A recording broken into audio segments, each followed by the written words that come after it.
Good morning, honorable members. Bon dia. Kindly indicate if you can hear. Portuguese, you can hear? French?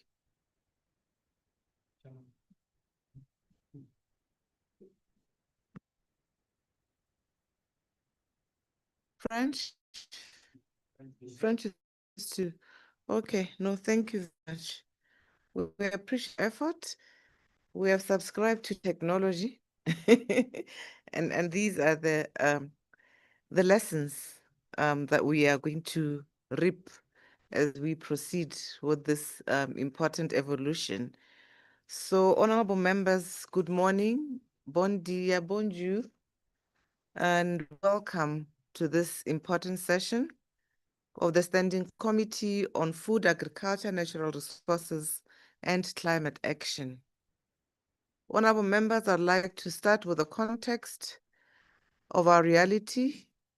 As you are well aware, we had a committee secretary by the name of Ms. Rachel Mondilo, who resigned last, I think it was around before this committee sitting when she came.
Okay.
is undeniable, and you will see through your records the level of effort that she had put in place to ensure that this committee's footprint is recognized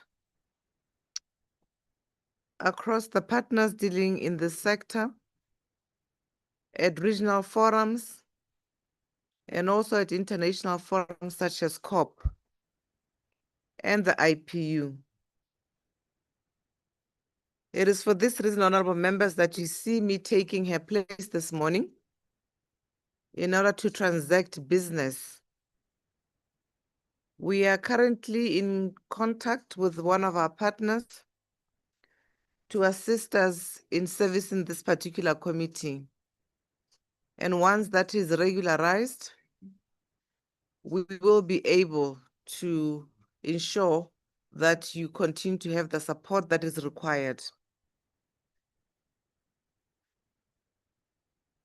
Honorable members, I will now confirm credentials for this committee. We have Honorable Lazaro de Oliveira G. Kakuna from Angola. You're welcome, Honorable Member.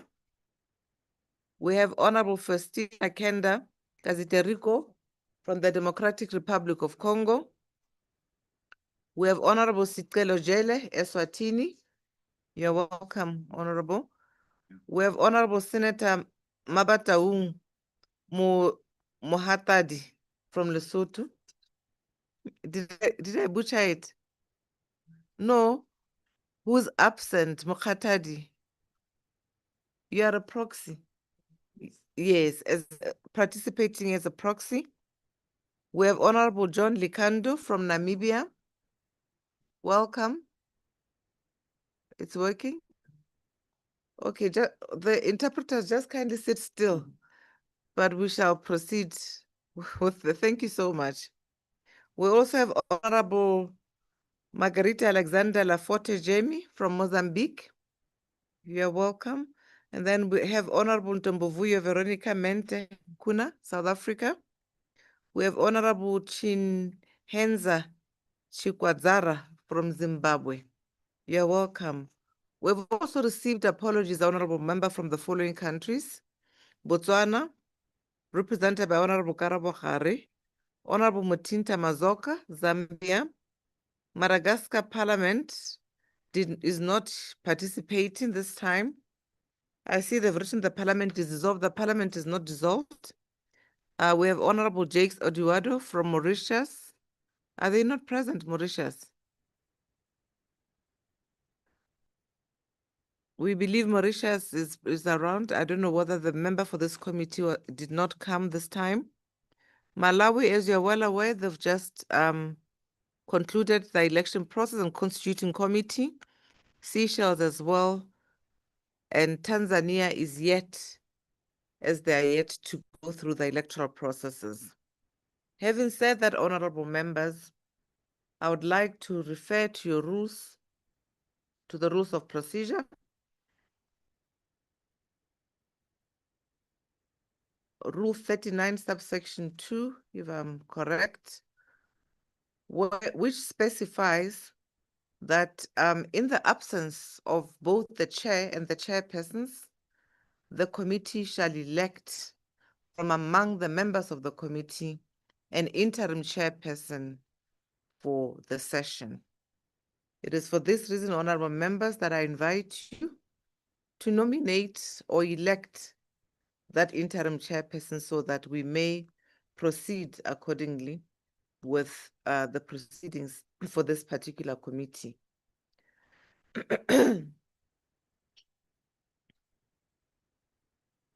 This is so because both the chairperson and the vice chairperson are unavoidably absent from this particular session.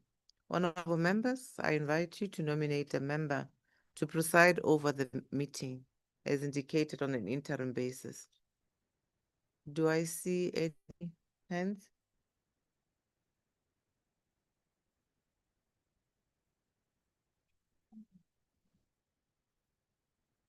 Honorable Mente?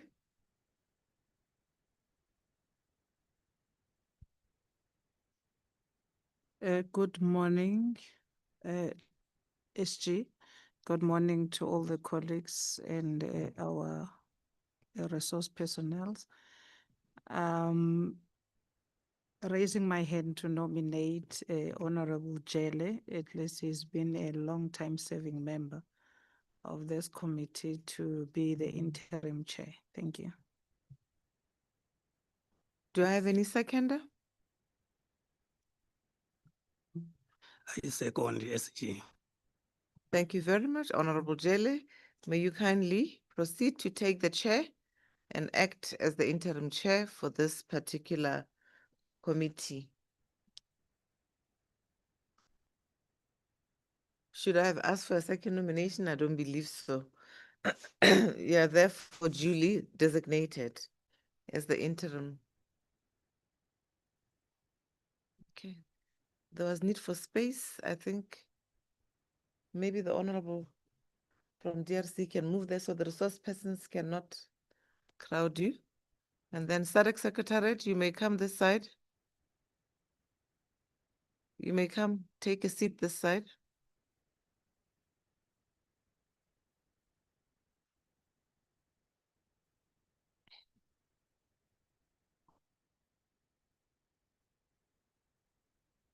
Good morning, sir.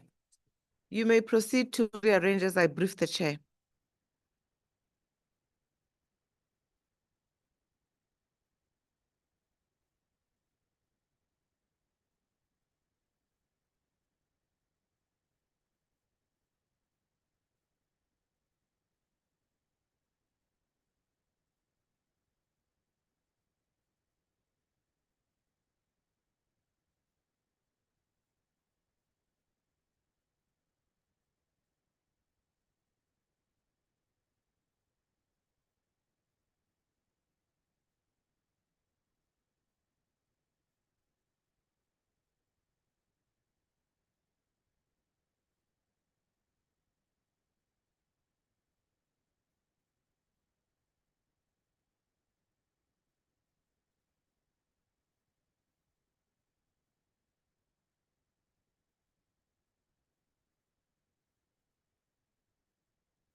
Good morning, honorable members. Welcome to the meeting. Honorable members, the draft agenda for our meeting was circulated to all members.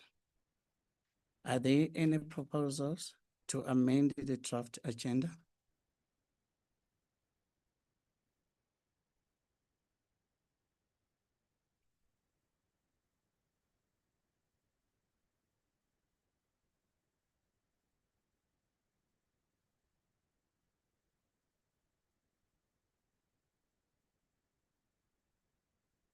Honorable members, are there any proposals to amend the agenda?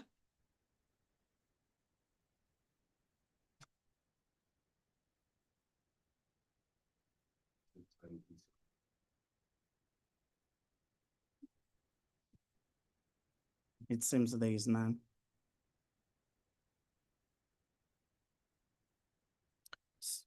May we have a member to move for the adoption of the agenda?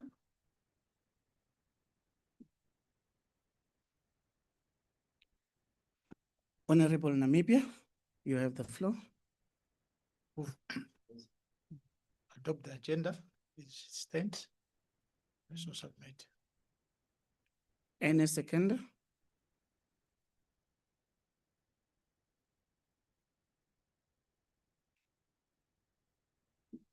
Honorable Mozambique. Bom dia.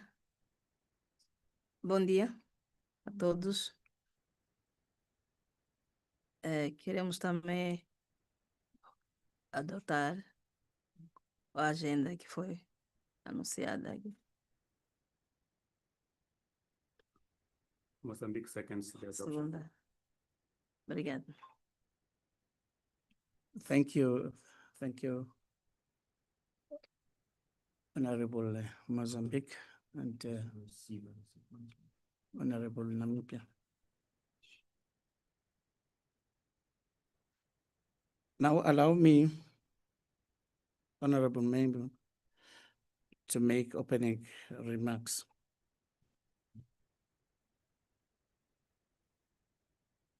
Honorable members, we shall now consider the minutes.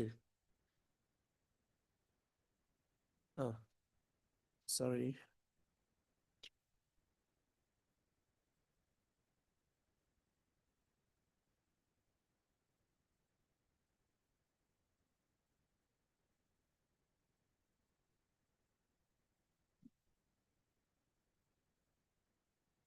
The Secretary General of the SADC PF, Excellency Ms. B. Sagoma, our distinguished facilitators and consultants, ladies and gentlemen, I will begin by extending a warm welcome to you all as we convene this crucial session of our standing committee. Let me hasten to mention at the outset that we gather today as architects of regional resilience, tasked with strengthening the very foundation of our food security, environmental sustainability, and energy security. To that end, our focus falls squarely on three pivotal instruments that form the bedrock of our regional cooperation in these domains, including the SADC Protocol on Food, Agriculture, Natural Resources, the SADC Protocol on Environment, and the SADC Protocol on Energy. Honorable members, it is important to note that we meet at a crucial juncture. Our region faces intersecting challenges of climate-induced drought, energy constraint that hampers economic growth, and growing pressure on our natural resources. Against this backdrop, the effective implementation of this protocol is a strategic imperative for our region's stability and prosperity. Therefore, today, as we deliberate, we must deliberate to confront the following fundamental questions. Are these protocols adequately equipped to address the 21st century challenges? We have to, as parliamentarians, sufficiently exercise our oversight role to ensure their full domestication and implementation. Thirdly, what concrete action must we take to bridge the gap between the regional commitment and national action? As we deliberate, first, we must assess the current status of implementation of these protocols across member states, identifying both progress and persistent challenges. Second, we need to evaluate the adequacy of these frameworks in addressing contemporary issues such as climate resilience, sustainability and energy transition, and biodiversity conservation. Thirdly, we must develop concrete recommendations to enhance parliamentary oversight and accelerate the the domestication process of these critical instruments. The outcome of our discussion today will directly inform our contribution to the 58th Plenary Assembly and shape our regional approach to these vital sectors. As we begin our work, let us remember that our deliberations are not abstract exercises. They are about ensuring food on table, power in homes, and a sustainable environment for future generations. The protocol before us are vital tools to achieve these ends, and our effective oversight is crucial to their success. In that regard, I will emerge from this session with clear direction and renewed determination to advance our regional integration agenda in these critical sectors. I now declare the session officially open and look forward to our productive deliberation. I thank you all.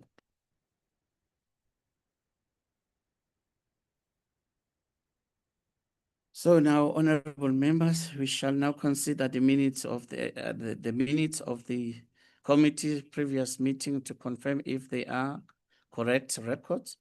We will proceed next item by item.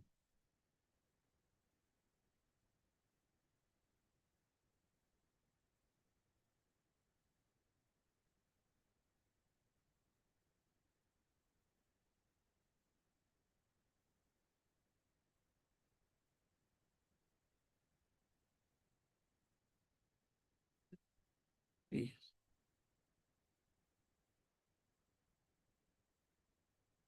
Honorable members, the minutes are on the screen.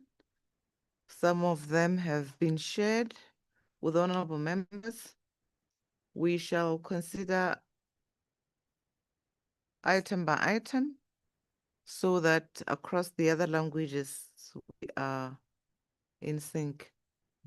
Honorable members, these are the members who were present and those who gave apologies. If we have omitted any of the honorable members or have not spelled your name accordingly, kindly submit that to the Secretariat. The resource persons who were with you are there. We have Justice Zion Ntaba, the Judge of the High Court of Malawi, Mr. Victor Mtlango, Executive Director for Human Rights Education. Justice Ziona has been mentioned twice. We shall delete that accordingly. Honourable members, that was the agenda for the meeting, which should be reflected in the minutes as deliberated. We have credentials and apologies. 1.0, adoption of the agenda. 2.0, 3.0, opening remarks by the chairperson.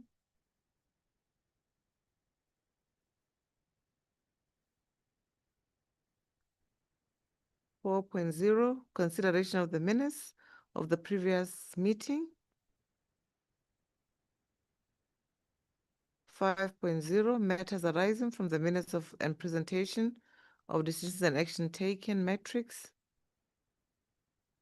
5.1, climate finance advocacy. 5.2, promotion of agroecology and climate smart agriculture. 5.3, establishment of the Parliamentary Alliance on Food Security and Nutrition. 5.4, governance of critical minerals. 5.5, development of a climate change model law. 6.0, these were the presentations and deliberations on the theme. The introductory note on the model law was given by the chairperson. 6.2, expert presentation on the importance of prison oversight to address food security and climate change in prisons by Justice Zion Ntaba, High Court of Malawi. 6.3, video presentations and the commentary by judges from across the region on the importance of prison oversight, prison visits in Malawi, and sharing of online questionnaire on conducting a prison visit. This is the summary that also touches on food security, sanitation facilities, and the whole issue of the incompatibility of international human rights standards. 7.0, the committee deliberations and recommendations to the 57th Plenary Assembly. Honorable members will note that you reaffirmed the prison oversight is multi-sectoral and cuts across issues intersecting with agriculture, climate action, natural resources management, among others. You acknowledge that these are relevant to your committee. You noted the sobering overview of the state of prisons in relation to food security and correctional facilities. You acknowledge the food insecurity in prisons. You recognized the national food shortages, particularly insofar as inmates and correctional facilities are concerned. You looked at examples of prisons in the region, Mozambique, where they have irrigation schemes, Botswana, prison farms. You also looked at the deployment of energy efficient stoves in Tanzania, Mauritius, among others. You looked at innovations that remain isolated and unsustainable, and the role for parliamentary oversight. You also stressed the need to integrate these components of climate resilience into national agriculture and climate policies and ensure that the SADC model on prison oversight articulates these linkages. Honorable members also endorsed the role for oversight as a multidimensional mechanism encompassing legal, humanitarian, governance responsibilities, and underscored your oversight beyond physical infrastructure to include food security, climate resilience, welfare, and vulnerable population. We also noted players like UNODC in this regard, and we recalled the need for parliamentarians to integrate their role in the sectors as articulated, recognizing the fact that there's misrepresentation of prison conditions in our countries. Honourable members, the issue of women and children was also discussed insofar as chronic health conditions are concerned, and also other groups where compounding vulnerabilities due to lack of gender responsive services were concerned. You stressed the role of Parliament. You affirmed what was presented as in relation to overcrowding, among others. The following recommendations were made to the Plenary Assembly, where you requested to institutionalize regular parliamentary oversight, where budgetary allocation must be scrutinized to address all the other issues ahead, and also where you urged SADC member states to implement climate smart and sustainable practices within the prison system. You called upon other SADC member parliaments and government to make sure that the policies, the national development plans, and any other strategy explicitly include provisions. This session at 8.0 ended with an official closing session by Justice Ntaba, and the chairperson at 8.2 also rendered a closing remarks. Honorable members, your session agenda is 16 hours Central African time.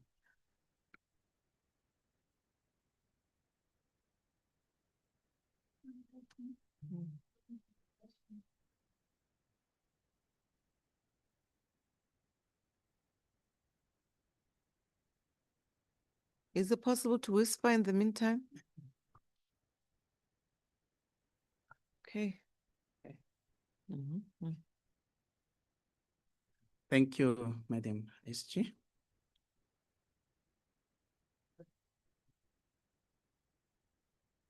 Are we all okay?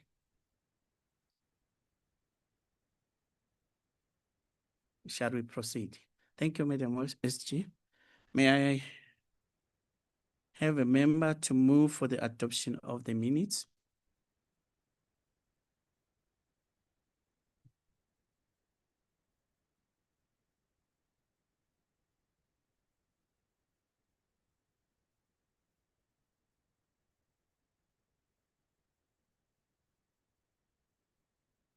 Honorable Chair, just to indicate that only members who were present during that meeting may duly confirm.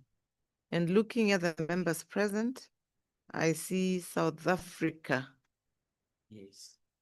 and yourself, Honorable Kele, but I'm not sure how we're going You to. are right. Yes.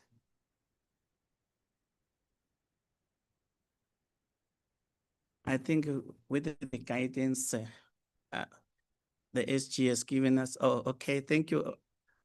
South Africa? Yeah. Thank you, Chair. I move for the adoption of the minutes as they are.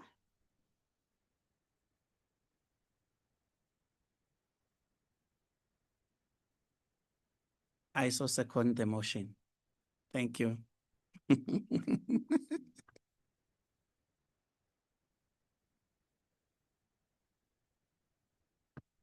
We now turn to matters arising. I invite the committee secretary to take us through the action taken matrix outlining progress on previous resolutions.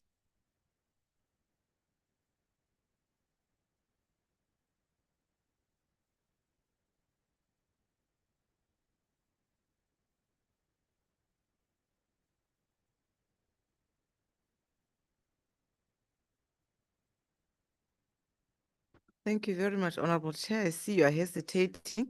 Today I am the committee secretary. So feel free. I know superior, so. I'm sitting here executing that role, Honorable Chair. Thank you. Yes. Honorable members, you will note the recommendations that the plenary eventually resolved on. I will not go further. Suffice to just highlight that regarding the first resolution that you see there, where member parliaments were asked to institutionalize regular parliamentary oversight, we are happy to report that the process for the development of the SADC model on prison oversight has since started, and we will be having members in the various countries go forward to do this oversight. So far, a committee in Zimbabwe has already embarked on this process under the SRHR project, and we're looking forward to more of our countries embarking in this particular route. Regarding the issue of adequate budgetary allocation, the honorable members, we are looking forward to yourselves through your various constituents to be able to debate this issue of financing of prisons in your various proceedings at national level, to emphasize the observation that was made around budgetary allocation in correctional services to curb food shortages, to look at issues of infrastructure, among others. We are yet to receive any reports or motions. However, honorable members are free to share if this has been something that they took recently. Regarding encouraging member states to partner and implement climate smart and sustainable agriculture within prison systems to improve security and resilience. Honorable members may wish to note that there was a workshop on agri-food systems, food security and nutrition, which was a capacity development training on legislating the right to adequate food, which was held on the 22nd to the 24th of July this year in Johannesburg, South Africa. This will go a long way, honorable members, in giving you fodder for what could be climate smart agriculture practices and how you could in turn institutionalize these as part of promoting climate resilient food systems. We believe, honorable members, you are able to share this with us.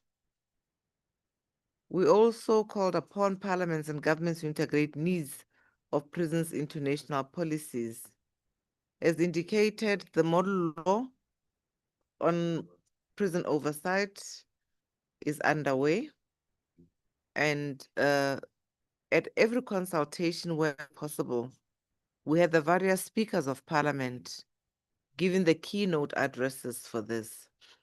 We believe it will go a long way in harmonizing and integrating the right-based framework to guide member states in strengthening governance and accountability within correctional services.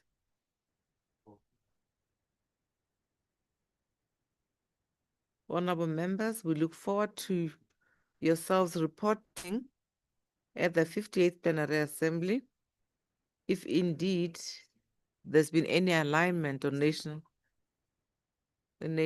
policies and whether indeed we are taking any deliberate steps to ensure that regional and international human rights instruments ensuring that prison management across the SADC region upholds the principles of human dignity, rehabilitation, and sustainability.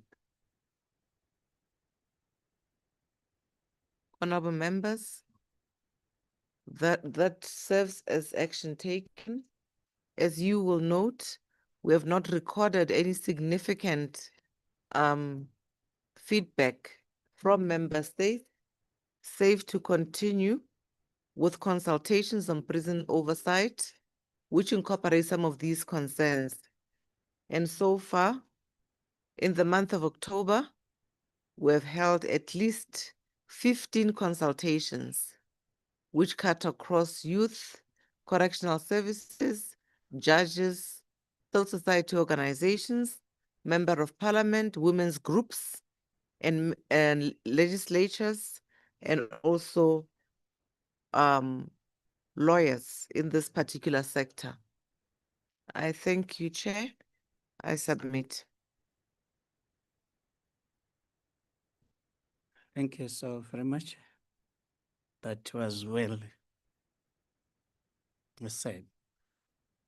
Now, honorable members, are there any questions and comments from members on the matters? Yes, we have South Africa, then will be followed by Angola. Thank you. Thank you, Chair, and thank you very much, SG. You just highlighted that there isn't much movement or rather action taken pertaining to the resolutions of the past meeting. I want to propose that we develop a tracker for the resolutions a tracker that will serve as a reminder to all member states of actions to be taken. And all member states, therefore, having a report before we engage in committee meetings. For instance, now we are engaging in committee meetings this week, maybe 2 weeks before we go to committees, we get reports of resolutions as per the tracker from all member states as to what they have done in realizing and implementing the resolutions. That would be my proposal, SG, for your office to carry forward. Thank you.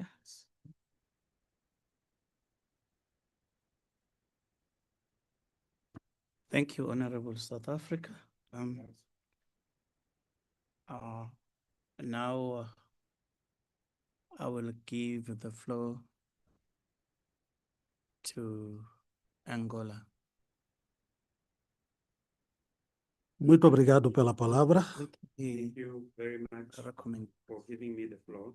Primeiro, para dirigir as minhas felicitações à senhora secretária-geral, I'd like to commend the SG, às equipes que têm trabalhado incansavelmente para o sucesso do fórum, and have been working hard em, for the par success of the forum, em particular esta comissão.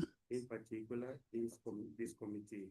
Eu li atentamente as resoluções e recomendações. I read attentively Eh, the recommendations. Não tive tempo suficiente para ler tudo, I did not have enough time to Ma- read the entire document, mas concluí que é um trabalho bem feito, bem estruturado. reached the conclusion the work was well done and well structured. Se tivermos a felicidade de pôr tudo em prática, diremos todos que valeu a pena. If we are fortunate enough to execute all the recommendations, we will be very fortunate, successful, Porque todo esforço vale pelo seu resultado. because we measure the efforts by its results.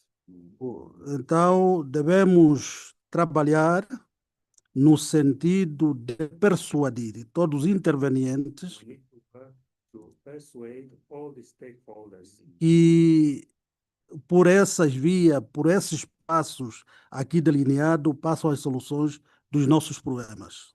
for us to reach a solution through the steps and recommendations outlined here. A nossa região, tal como o relatório diz, tem recursos imensos. Our region, as indicated in the report, is endowed with immense resources. O mais importante é sabermos aproveitar esses recursos de forma racional. The most important is for us to know how to take advantage of those resources in a rational manner. O que se constata na nossa região, infelizmente, aqueles países que têm menos recursos hídricos, por exemplo, são os que mais produzem. What happens in our region, unfortunately, those countries that have the major natural water resources are at the same time the same countries that produce the least. E aqueles que têm inúmeros recursos, infelizmente, não têm sabido aproveitar esses recursos. And those that have resources have not been able to know how to make use of those resources. Então, é o momento de acordarmos todos juntos para o nosso progresso. Muito obrigado. Is the moment for all of us to wake up to ensure our progress. Thank you.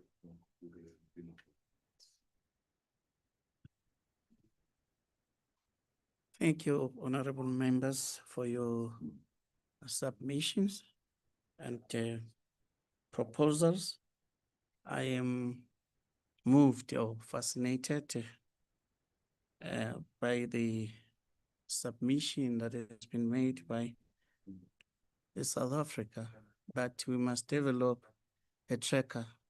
So I think that's a good idea to ensure that every member state comply. So I thank you, also Angola, Thank you so much for your submissions. Can I request the madam to respond? I'll say that. Please give us money so so that members don't don't struggle. Honorable members, let me welcome, Chair, through you, the very valid proposals that have been made. I don't want to promise that we'll develop a track, but it's important because when you conceptualize, it is an app, it is an Excel sheet that you can use, it is a mechanism that we should put in place so that we harvest all this information. And I say so because we see sometimes in your national televisions or through reports that come through the internet that you are doing these processes and that you are actually responding to some of the issues. I actually have a report here from South Africa where you've had several visits to prisons and one recently, and where you were basically addressing issues of current infrastructure, where you were actually looking at the various committees in terms of how they can facilitate in that oversight, where you had findings on infrastructure and you had challenges that you've put forward and you came up with solutions.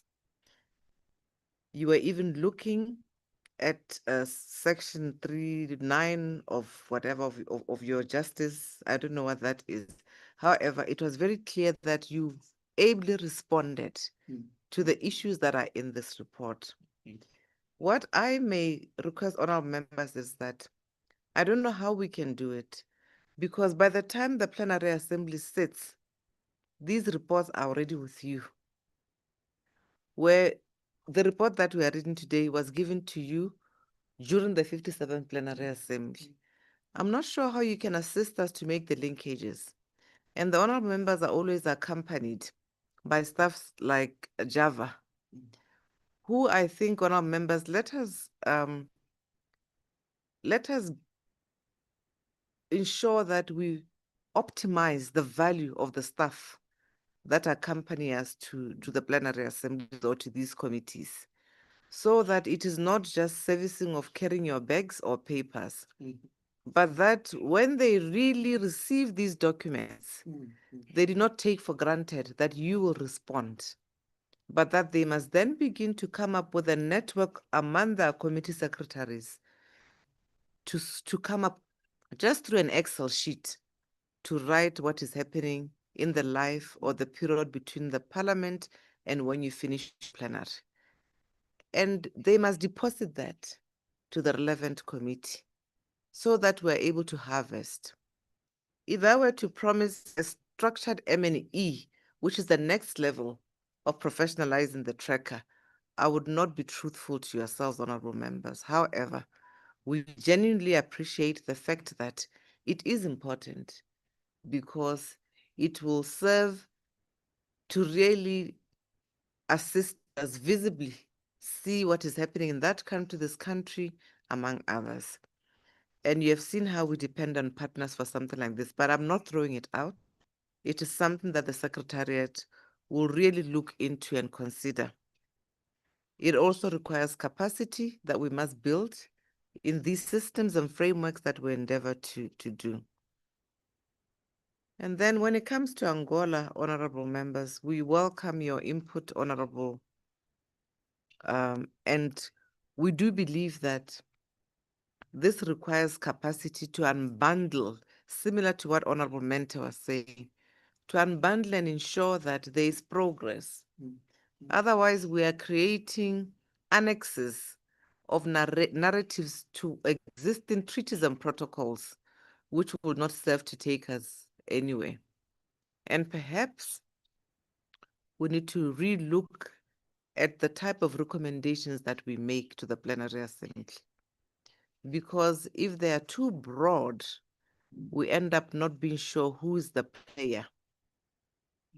Uh, would it be correct to have maybe been a little bit specific to say the committee on XYZ or responsible for XYZ at national level should facilitate us in doing this?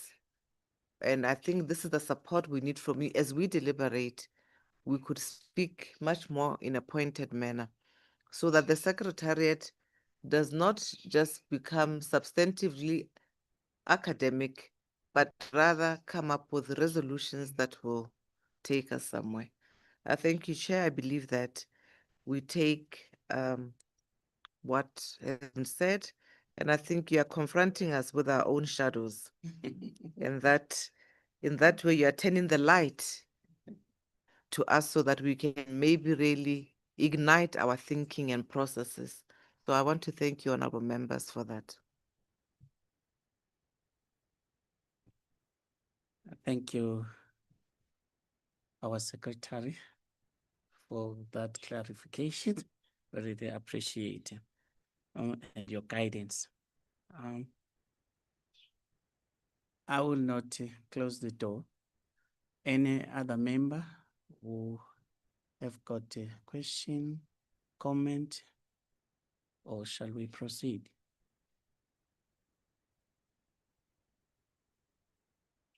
Maybe, Chair, during the plenary assembly, please bring those examples into your country reports where it's visible so that it is not all lost.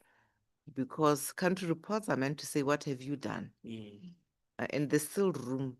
I think it would be, I'll be out of order if I started harvesting. We'll have the same scenario like yesterday, where I needed to have validated my source.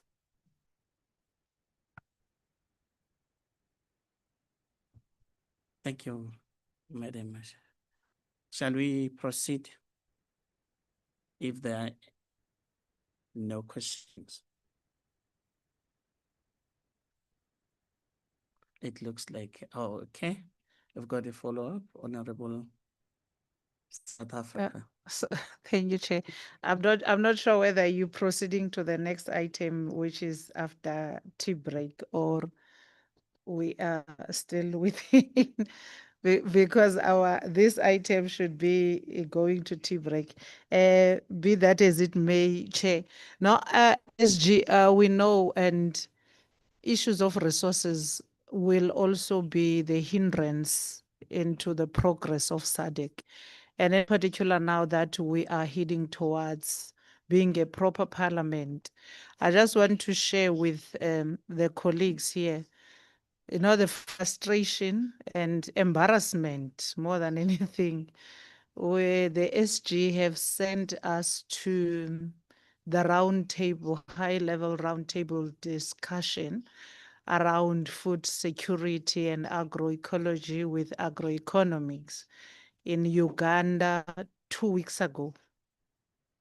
It was myself, Commander Jele, and Commander Karabo from Botswana. When we get there, I had to represent SADC.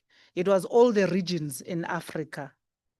It was not just a SADC thing, it was all the regions. Now have an imagination, you are there with your counterparts, all the regions, your ECOWAS, your East Africa, and others. Now we have to speak to the progress in terms of food systems that are in our regions, not countries, regions. What is the progress in ensuring that there is food security? What is the progress in realization of the African Continental Trade Agreement so that our food security is within the trade of each other in terms of agroeconomy? What is the progress in terms of agroecology and access to land in our region? So when I said there, I was like, we don't have a tracker to see if there is even land available in our regions. And at that moment, I can't phone SG and say, SG, what happens now? But what the highlight of that moment was that all the regions were speaking about what laws are they enforcing as a region. So they had already saying, we have proposed the following laws. We have passed as a parliament of the region, not as countries.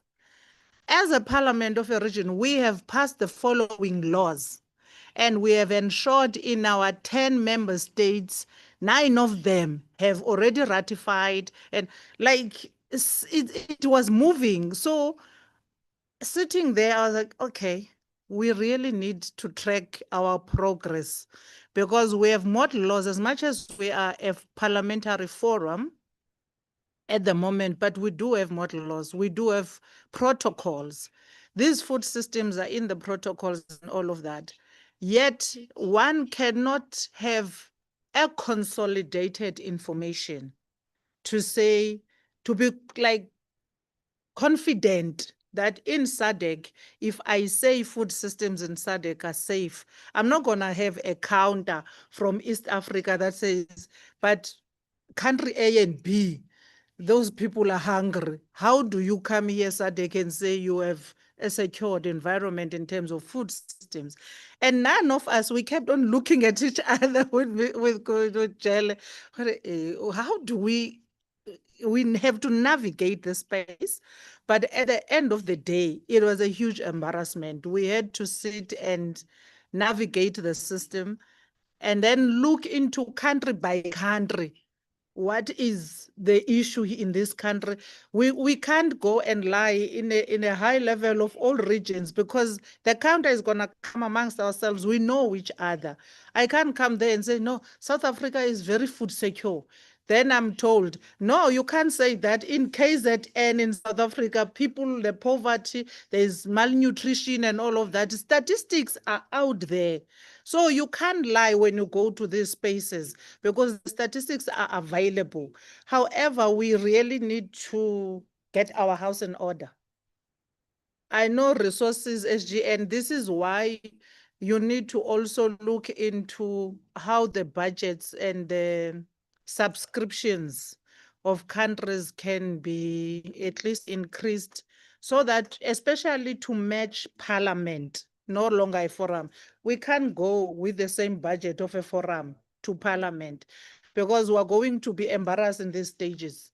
And that stage you have sent us to in 2 weeks ago really opened our eyes that our house is not in order. And if our house is not in order, we must not enjoy the tourism. We come into meetings, it's just travel and tourism. You go, you leave, you come back, you even forget if you haven't even checked if your country has implemented any of the resolutions, but you come here and then you become defensive on things that you didn't even check yourself. So I'm trying to say we really have to work towards something, even if it's a manual system for now. I'm not sure how resourced your office is in terms of human resource. That would be connecting with speakers of different parliaments before we go into the next plenary to check with. Really, you don't want to go there and be humbled by ourselves to say, we resolved in Zimbabwe. What have you done? We have resolved this in Zimbabwe. What have you done? And you haven't done anything wrong. You communicated to countries. Countries didn't communicate back. But you also sitting there, you can't really be confident into saying, no, the countries are not doing anything because you have nothing that backs you up.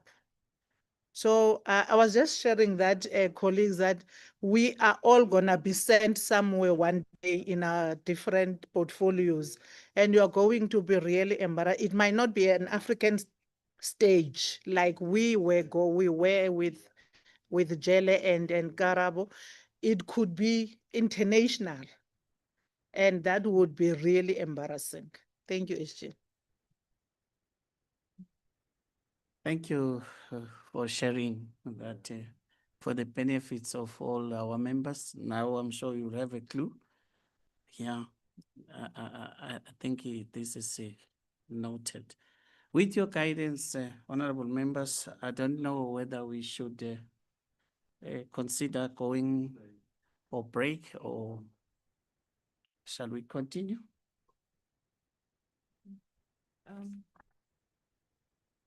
Honorable members, we started at 9. You want to go for break now? I think we proceed because we have our resource persons from the SADC Secretariat who are here, and I'm not sure about that time with the committee. And I guess we may need to reflect on that, maybe to check Okay. with the chair.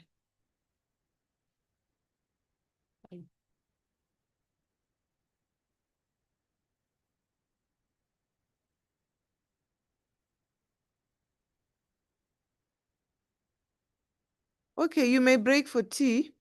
Okay, no, is tea ready? You may break for tea so that we can get ready for your next presentation. It is, let's come back at 11, honorable members, so that we are done earlier. Thank you.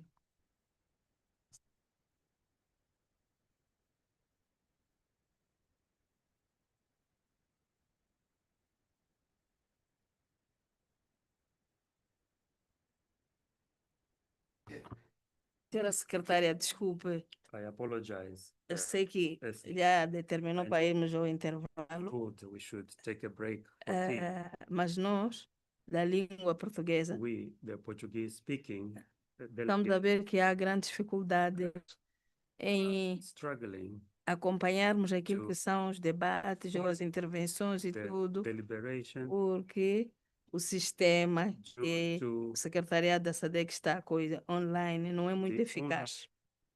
interpreting is not very effective, Não é muito eficaz porque very por effective causa da internet e tudo, due to então internet. é preciso ser Yeah. presencial. We need to have Sim, face-to-face interpreting. sim. Porque assim nós estamos a perdendo alguns debates, We- parece que não queremos intervir, mas há Losing aqueles out- cortes aqui, We are assim. losing out on the Então, deliberations queremos é que o due to secretariado, some na pessoa da secretária, para poder tomar on the providências in- de o interpreting. intérprete ser aqui We presente e não online, request por causa do have sistema. Obrigado. face-to-face interpreting and not online interpreting. Uma coisinha também. Eu não tenho uma coisinha. Fala. Oh. Thank you, Honorable Member from Mozambique, for what you have just submitted. I'm sure the office is taking into consideration. Now I will call upon Honorable Lazaro Angola. Eu apenas queria fazer um pedido. Os nossos preletores, Kindly request our presenters uns obedecem bem a cadência da tradução, mas outros falam tão rápido que depois a tradução não sai perfeita e há muita coisa que escapa. Era só isso. presenters do speak too fast, and I believe it makes interpreting difficult. So my request is that the presenters should speak slowly in order to allow faithful interpreting.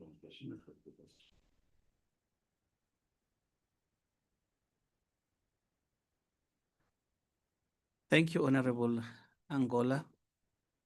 I think you are making a valid point. I can attest to that.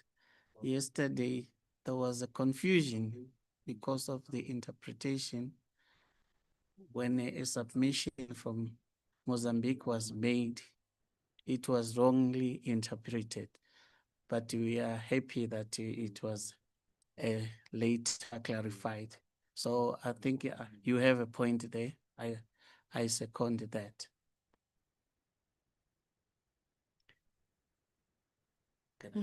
Okay, thank you, Honorable Chair. Honorable members, we have a technological problem, not an interpretation problem. But having heard, we cannot have a meeting where some of us are unable to hear or participate accordingly. I will then maybe propose to the chair that we stop the meeting. And I'll do further consultation to find out if this can be resolved or not. And perhaps we may have to probably come back in the afternoon because we'll then have to set up, I'll have to check with other committees what is happening.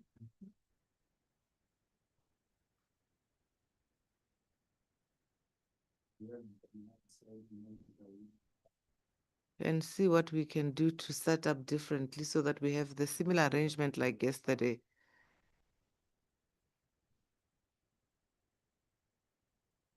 So perhaps, Chair, you may wish to adjourn the meeting until further notice. Honorable members, with what the Madam SG has said, may we adjourn the meeting until further notice. I thank you all for your kind attention.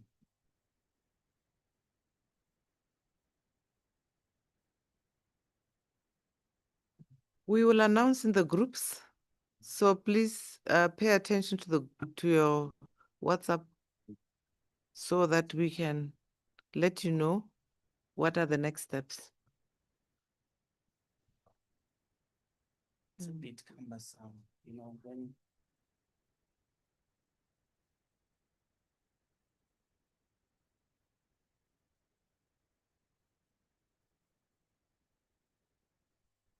Because I'm not sure, because when you are speaking, they're interpreting, I can hear them. So I don't know what happens. I think it's a technological, maybe the network goes up and down. I don't think it's the interpreters.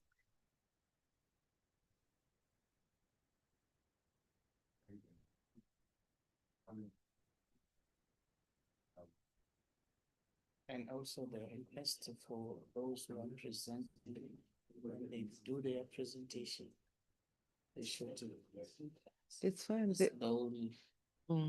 But it's only Honorable Mente and I who spoke. We haven't started presentations. Yeah. Okay.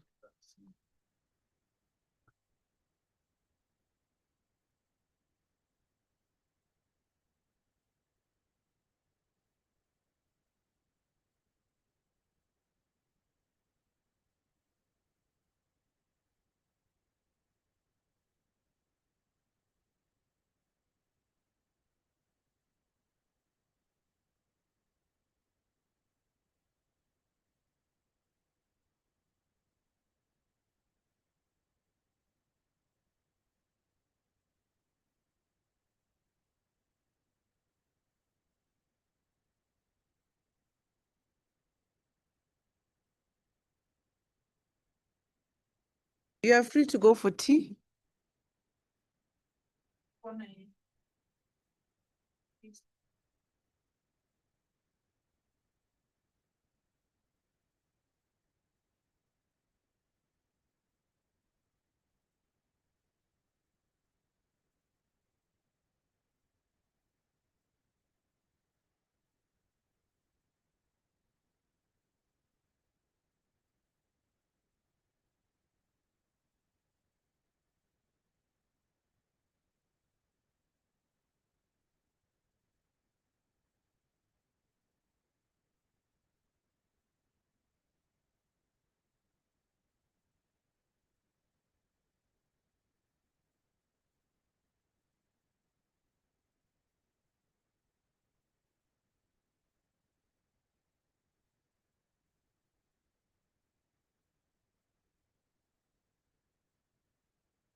Carlos, I'm here.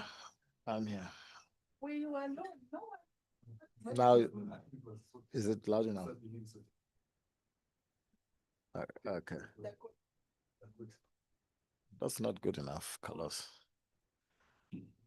That's not good enough. I'm supposed to say it's loud enough or, or it's not.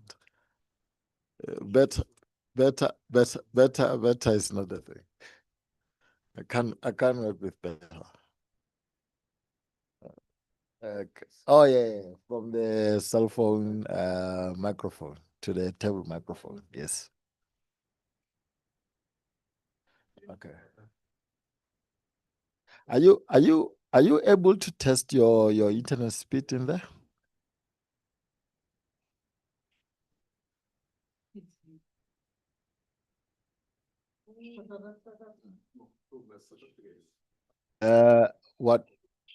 What are you using? Are you using the Chrome and then just type on the Chrome internet? Yeah. Are you?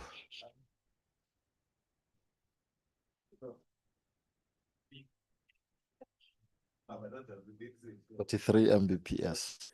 That's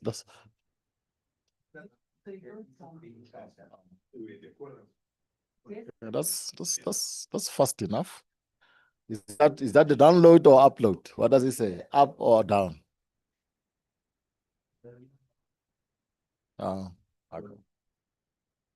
Well, that sounds good. That sounds fast enough. You know what, Carlos? So far, from when from yeah, but so far from where I was sitting and here, you have not been crackling or going in and out. You have been stable.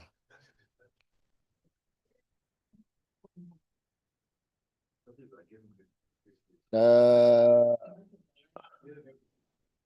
would advise. Are you plugging in a headphone, like a microphone on plug, or are you using just a laptop microphone? So did you plug a cable? Did you plug a cable on a tablet? Oh, yeah, because sometimes what causes it when you're touching the cable and that, because you remember the microphone is just one pin. When you're touching that, it might be losing. Are you able to just use your tablet speaker and microphone? Do you think that can work for you?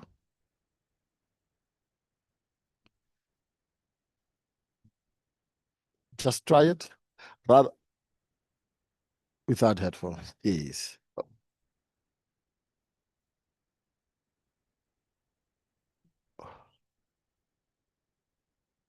You know what? You know what happens when you're busy moving and touching, that cable moves.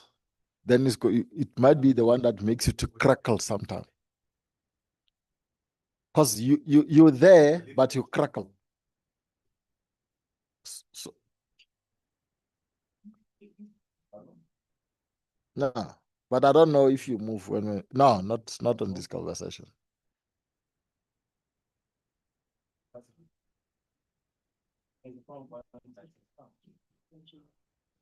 But now you're crackling now. I think you are moving now. Eh? Now you crackled. Yeah, you did crackle. I think you're moving now.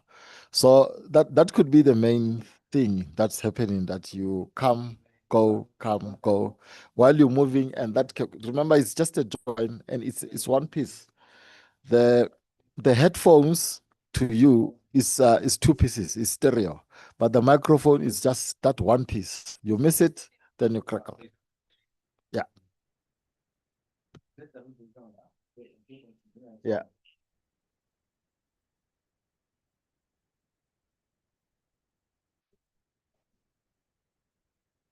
The sophistication of the headset is not what we need. We just need the stability.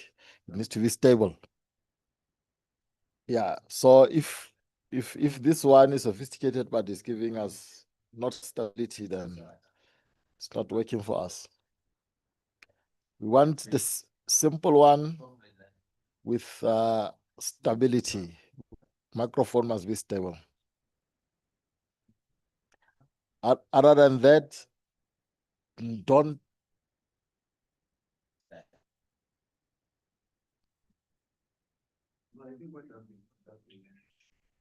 I know. I know. I know. But I don't. Yes, yes. That time I think you moved when I say you were crackling. So, but now you're good. So probably when you're interpreting, we move, and then we lose you on that movement you're doing.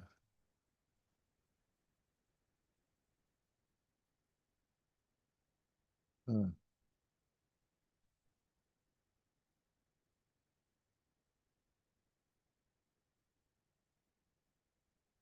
Yeah. Mm.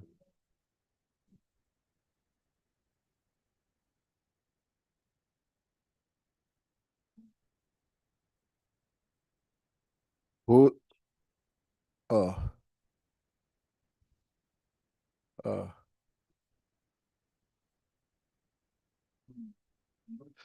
As long as, as long as you don't move. So let's make a deal. When it's your turn to interpret, you put your iPad down. You don't move. You just talk. Don't move. Don't move backwards and yeah. Yeah, but not now. Not now. Not now.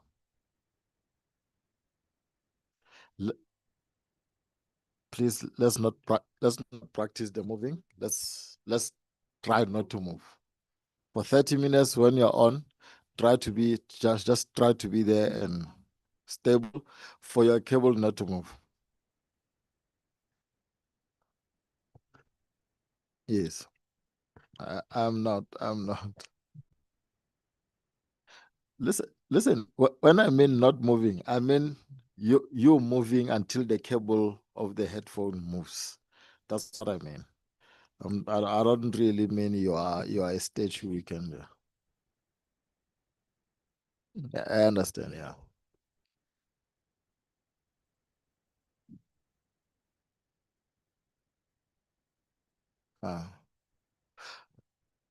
Yeah, but so far you've been stable, and so far you've been stable until that time. Okay.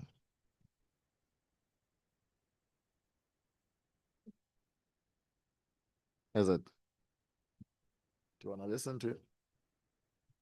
The whole of last week.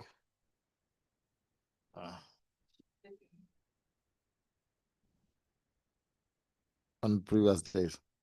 Solonga. Yeah. Speak to Solonga. Let's test all the channels. Okay. Speak to Solonga as well. Okay. All right. Okay, Carlos, you can leave your mic up. I need to speak to the friends. Solonga. Oh, Portuguese. Sorry. I'm not sure if Solonga was also breaking. I was that time I was not in the room. Hello, Solonga. Bon dia. How's it, man? Just be on Portuguese channel, please, Solonga. There you are. I hear you clearly. Okay. What do you want to tell me? Can you count from 1 to 10 for me, please?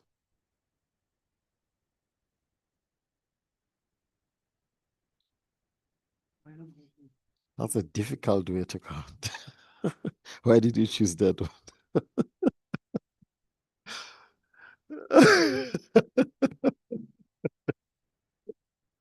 Right, yeah, Carlos, I hear you. You're still there. No, don't mute. Don't mute. I would love to have you, both of you, for longer. I don't mind. I don't mind. I don't mind. But I think we're good, guys. I think I don't know. But I don't know what was happening earlier. I don't know what was happening earlier, but I think now you're good. I think, yeah, you're good. And Carlos, were you listening to Solonga while you were interpreting? Yeah, I'm speaking like you, Carlos.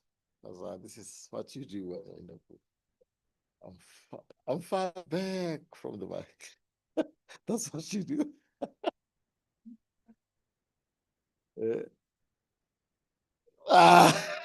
You see, there you're cutting again. I'm sure you're moving like me. Yeah. Okay.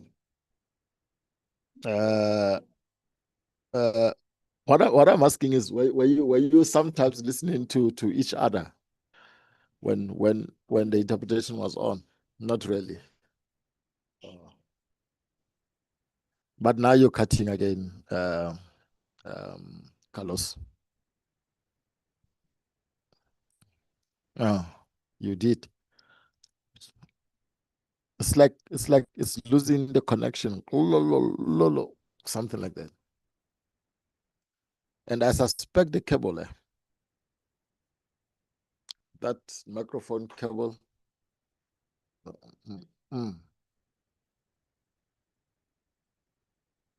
Okay.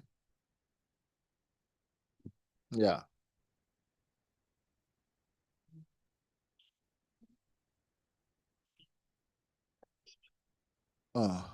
Yeah, the speed is good. Yeah, please do.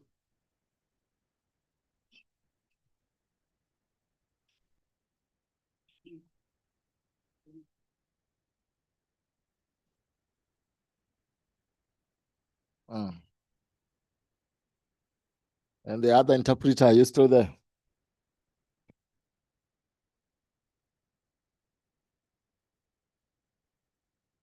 Yeah, so longer. You still there? Yeah, I hear you. I hear you. You're a little bit far from the mic now.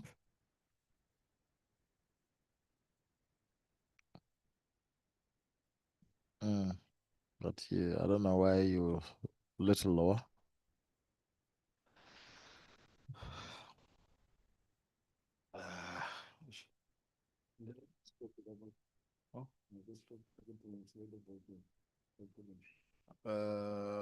No, because it can't only see your Ronaldo see you, so it's rather record all the time. Eh? Okay. Yes. Yeah.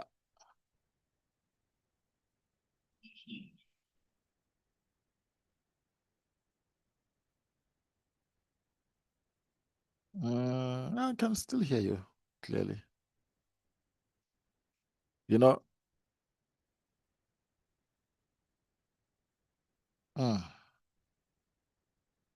Yeah.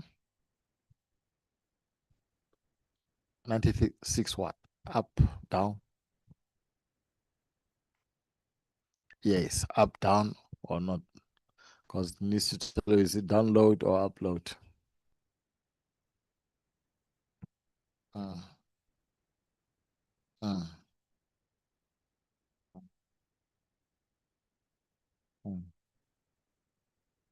Yeah, I do.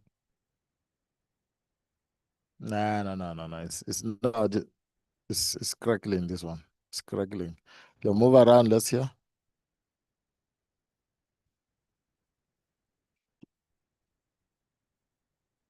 There you go. Nah. This one is not. It's not doing it. Yeah. No.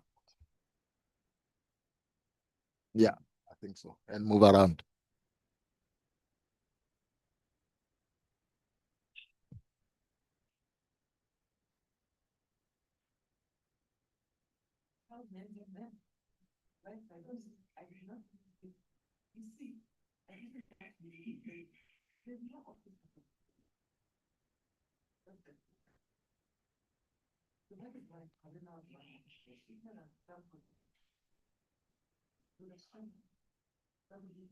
Yeah. And that's because they are restricting the resource. But when You see, then this is not the internet problem. I promise you, it's your cable problem. Because you change the two, once you start moving around, you start crackling. I promise you, it's your cable problem. If you can do away with the cable, I don't know what is so difficult. Or maybe plug what you call, there's just a headphone without the mic. A headphone without the mic so that you can listen, and then use the laptop or the iPad microphone. If you have a headphone that doesn't have a mic, rather use that. Because this is, I promise you, it's not the internet problem. Because once you start moving around, then we start having that crackling.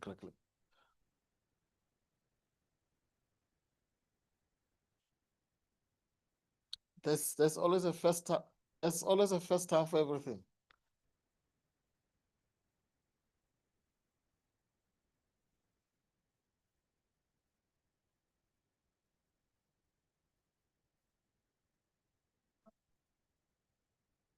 Mm.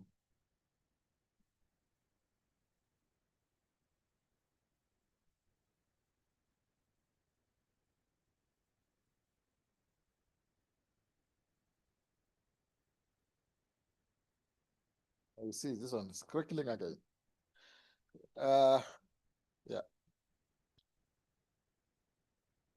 Yeah.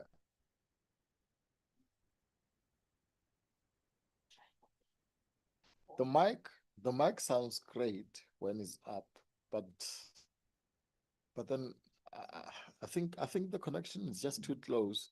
Once you move, it wants to go out.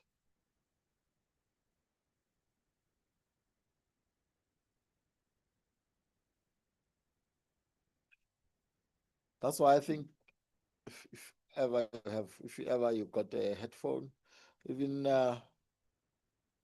just a headphone without a mic, that's going to help us because you can use that built-in microphone. That thing is not gonna crackle. It's not gonna. You can move as much as you want. It's not gonna crackle. It's not a connection. It's there.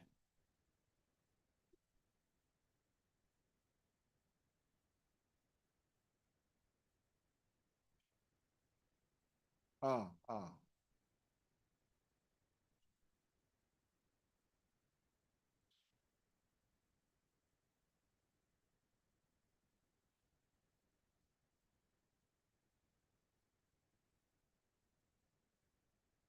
Mm. Yes, yes.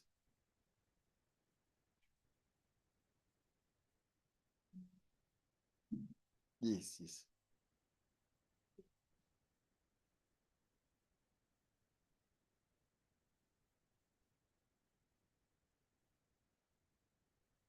Video, please, man.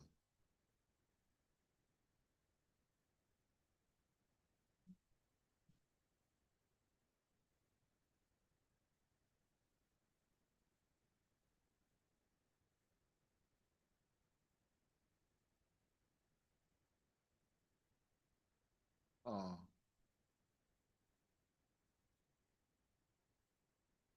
But you see now, like now, when you are stable, not moving, you so clear. You're clear. It's clear. The mic is good. I promise you, your mic is good. It's very good.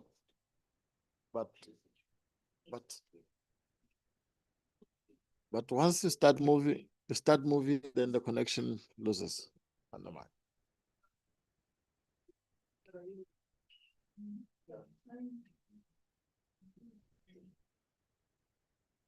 Mm. We know what to do. Yes. It wanted to crack. It wanted to crackle, but then I think you holded it. Mm. Yes. You see? uh, yeah. Mm. No, it's the cable. You know what? It happens that the cable is really not the right fit. It fits, but not the right fit. It's not it's not your fault. It's not anywhere else. It can be a manufacturer fault. It fits, but it's not the right fit. Because with just a millimeters, small things, then it loses the touch. So that's why I was thinking that we just do away with the microphone part. We work with the headphone part. Yeah. Mm.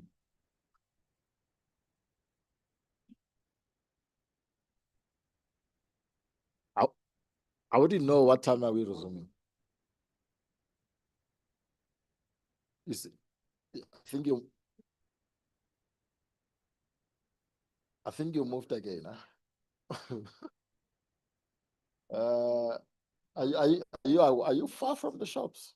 If it's 30 minutes going and coming back, I think you should do it. Oh.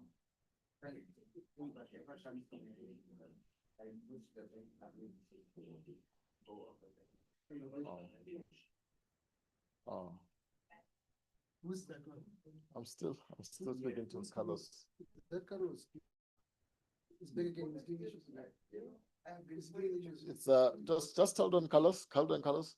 You know, I think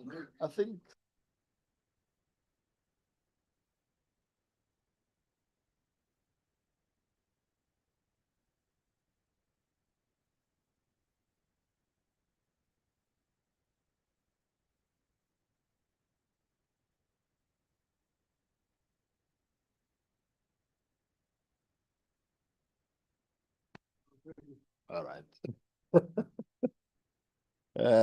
Uncle Clement. Hello, Clement. French. Chris. There you are. I hear you guys. I hear you guys.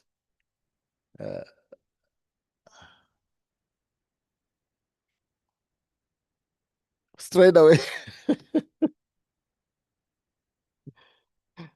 No, French has been good apparently. The Portuguese had a problem. But I can hear you. You're still clear. You're clear.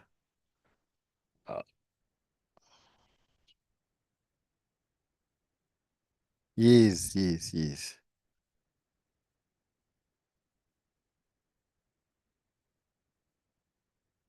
Yeah.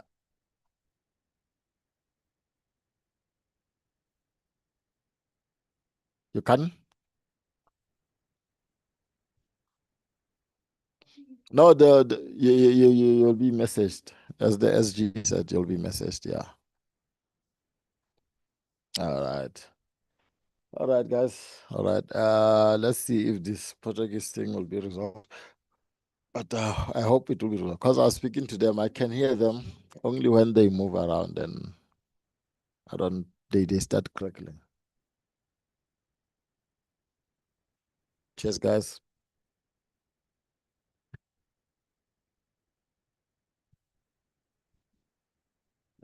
Carlos. Mm. Say it again.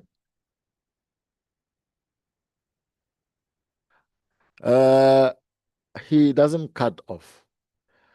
But like I said, your mic is better than his because his is a little bit lower, like I was saying.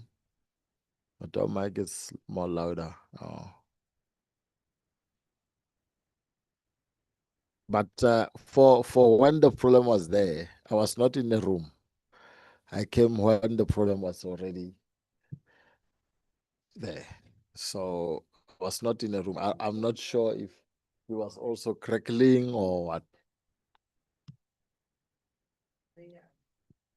Mm, mm. But you, I heard you were crackling because you were the last one talking and I was in the room that time. So yeah. So I don't know if even earlier was it you or Solonga who was a little bit crackling. But mm, mm, mm. But I'm speaking. I spoke to the French as well. It's testable. But you know what? The French, they're stable. I listened to them as I can. Sergey? Oh, did I disappear? Yeah, yeah. Mm. And they were audible. They were audible. But then the thing is, I didn't stay on their channel for too long because the Portuguese was the one that had the issue. Because it could be either way. It could be I came in while you are on. You might find that the Solonga is the one who had a problem earlier. And when I listened to you, I discovered the problem on you, the cutting, like cutting as if you're crackling. Have you heard that sound? It's like losing the crackling kind of color. You talk, you cut, it was that kind of a sound. Yes. Yes. It could be that Solonga had some problem. That's why I was informed there's a problem here. It could be him. It could be, but as for you, I heard you that no, this is not so clear. But now, as long as it's not moving, I hear we can work with this. I'm waiting for the router to connect just this laptop here, the Portuguese and the English laptop, and to connect them separately from the hotel internet, just to see what's happening. But yeah, for the communication we had, I mean, we have been communicating for longer now. I want to really believe that the cable can cause the problem, but I just need to secure my side as well. I don't have to be relaxing because I think I found the problem. I need to secure my side to make sure that we have quality internet for those languages one. And listening to the room, is it stable? The room, is it stable? Oh. Mm. Mm. Okay. Okay, I'll work on the volume as well. I'll work. Okay, man.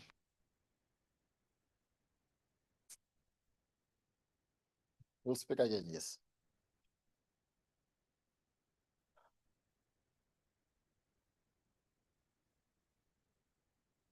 Yes, yes.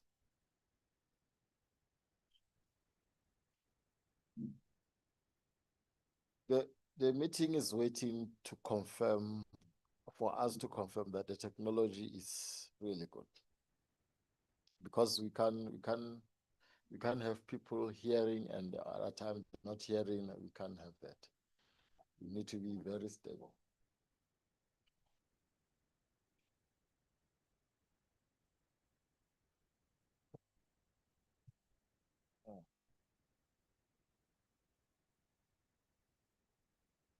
All right. Yeah, that will help. Yeah, but you can go get coffee, get whatever, because we got your number. We can call you.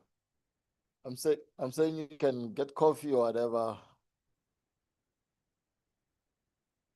I'm in a fire. Or in a foyer. Oh, in a foyer.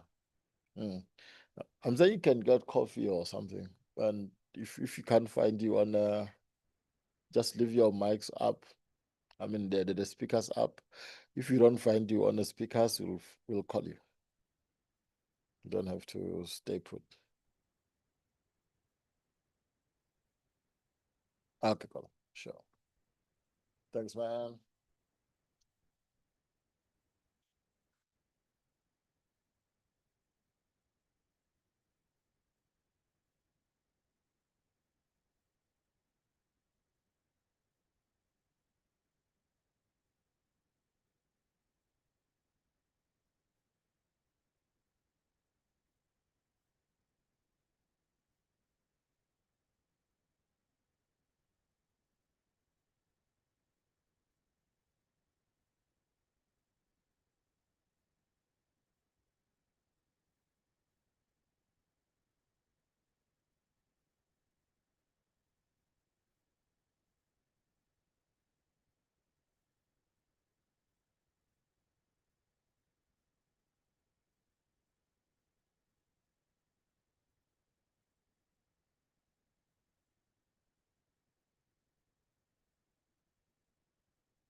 Honorable members, welcome back. Can we resume our meeting?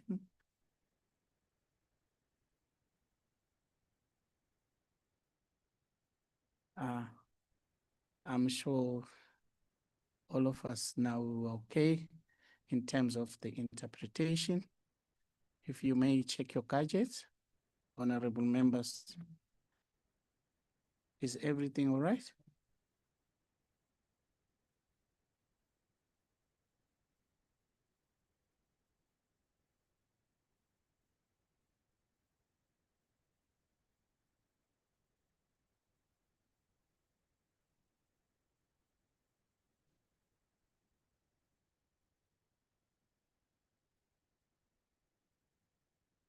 Sim, perfeitamente. Sou espacial.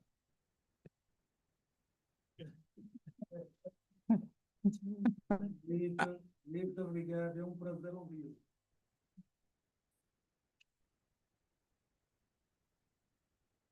Honorable member from Angola, are you testing? Is everything okay?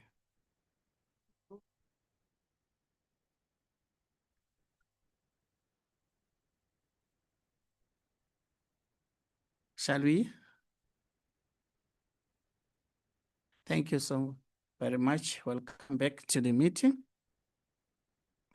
Shall we continue? I will now invite the SADC Secretariat and our resource person to lead us through the updates on the following priority protocols. I give it to you. Thank you, honorable members, and thank you for your patience and indulging us as we try to resolve the technical issue that we were encountering. May I kindly confirm with Mozambique and Angola if interpretation is coming through? Okay, thank you very much, Honorable. Thank you for that. DRC is not here. I hope when they come, they will not take us back. The other colleagues are looking for members out. So in the interim, honorable members, you will note that according to the program, there were 3 protocols that were supposed to be dealt with.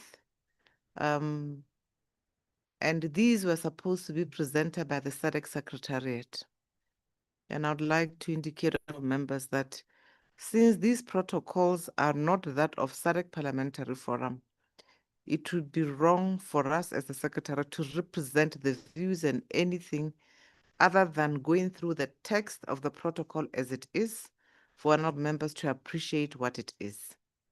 And I'd like to request the honorable members that we treat this as a dissemination familiarization of a protocol and not the 3 protocols. So honorable members may kindly choose which one we must focus on so that we may go through the protocol thoroughly and see if this committee cannot run with that particular protocol, at least for this session and the next session, so that we can come up with very cogent recommendations that we may test in our national parliaments and bring the results to bear at the regional level. That in between, we also seek partners in that area to ensure that you are consistently capacitated and that we can begin to gather advocacy strategies to ensure that whether it is in asking questions, whether it is in inquiring in terms of where what legislation is in place to deal with some of these matters, we are on point. So, Honorable Chair, I defer to you to seek consensus on the approach because we did not receive the stuff from the SADC Secretariat. However, I'm happy to take you through one protocol so that we stick to the facts in the protocol as stipulated because it is a public document. Thank you, Madam Aschi. I will now, as alluded by the madam, I'll suggest that members can pick one protocol that can be presented to honorable members.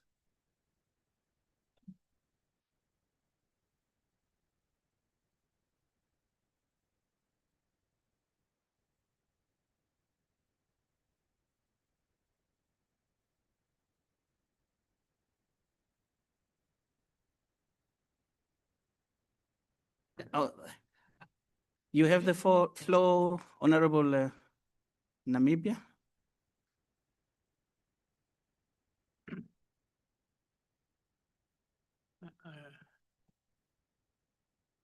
I stand to propose the SADC protocol on food, agriculture, and natural resource.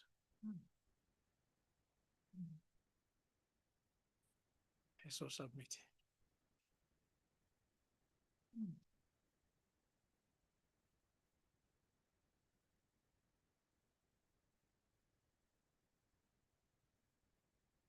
No, I'll call upon anyone who seconds. Honorable South Africa. Thank you very much, Chair. I hereby second the proposal for the protocol on food, agriculture, and natural resources to be our main focus. Thank you. Thank you, honorable members. With your guidance, Madam Aschi, there was a question posed by the honorable member from Namibia if he needs to motivate or it has to be given straight to you. No, it's on the agenda. We're just zeroing in on one protocol.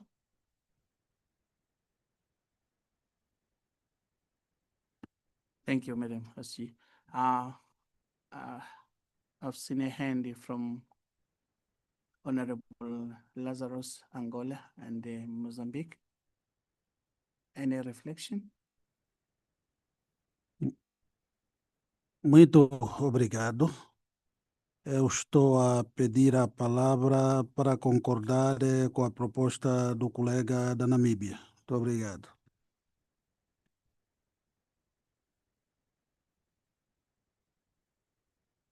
Thank you, honorable member. Shall we give the floor to Mozambique? Muito obrigado, senhor presidente desta sessão. Também queria concordar com a proposta do colega da Namíbia em relação a este protocolo da Comissão Permanente da Alimentação, Agricultura, Recursos Naturais e Ação Climática para o nosso trabalho. Muito obrigada.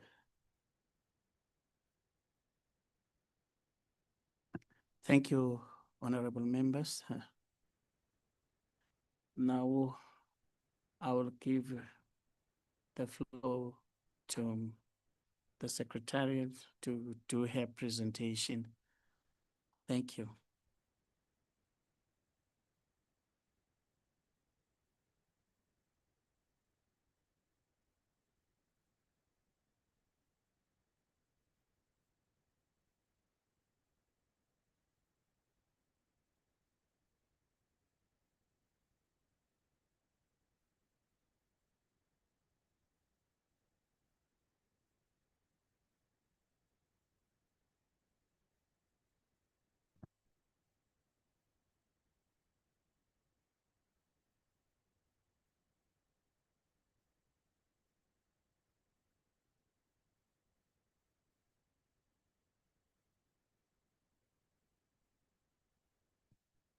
Honorable members, thank you. I'm just trying to make sure I download for other languages so that we're looking at the same document. Or if members indulge us, if you go to the SADC website, you'll see there's English, French, and Portuguese.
Honorable members, I'm struggling to find a protocol encompassing those names.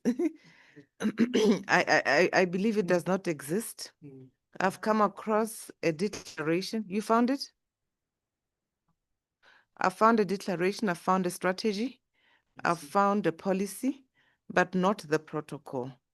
So may I suggest that we choose maybe the protocol on energy, because I found one that is signed and at least I can speak to what is contained in there.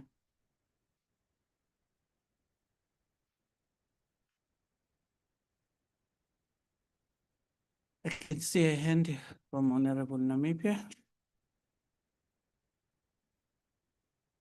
Yeah, I rise to observe the predicament. As such, I would propose that we withdraw and take what's on the table so that at least we move for progress. Thank you, Honorable Member. Anyone seconding him?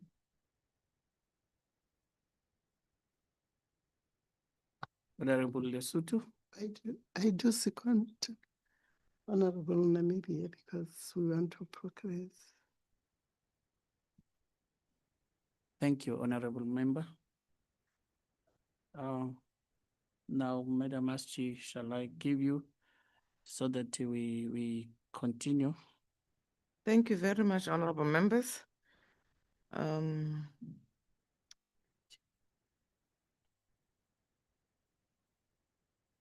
As indicated earlier, we do not want to be imposters and appears if we are speaking on behalf of the SADC Secretariat.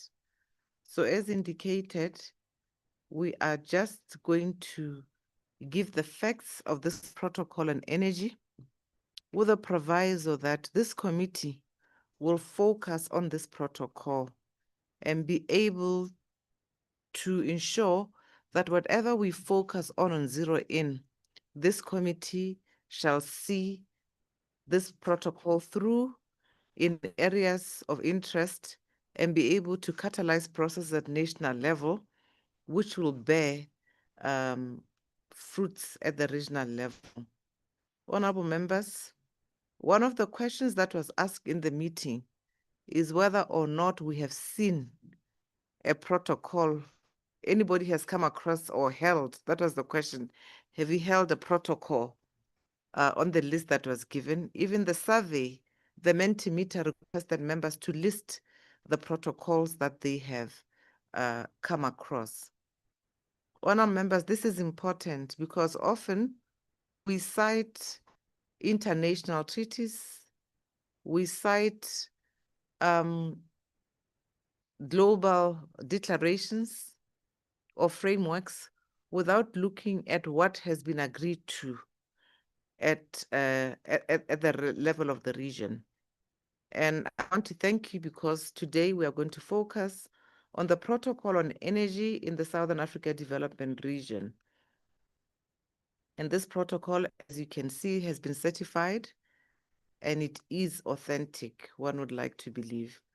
So any protocol, like any law, there is a structure that that is followed in coming up with these, like our constitutions or any other.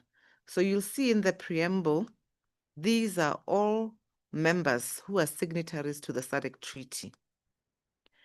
At this time, you'll see that we don't have other countries like the Comoros. It is simply because this protocol was done maybe at a time when they were not members of signatories to the SADC Treaty. And it restates the principle that underpin this particular protocol. I don't know if I'm speaking fast. Is the pace okay for other languages? So it starts off by indicating and recognizing the objectives and principles set forth in previous declarations, agreements, and treaties governing the region, including but not limited to. Agnes, may you kindly request for support to get the other languages on this protocol so that the honorable members can follow?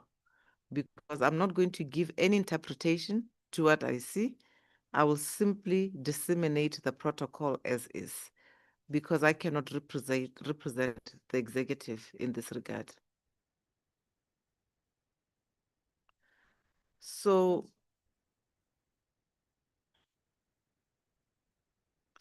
when we look at this, the objectives and the principles are underpinned by the declaration titled The Southern Africa Towards Economic Liberation, a declaration by the governments of Southern Africa, 1st April 1980 in Lusaka, Zambia. The Lagos Plan of Action. So these are restatements that culminate into what was taken into account at the time of the protocol being developed. There's also the Lagos Plan of Action and the Final Act of Lagos of 1980.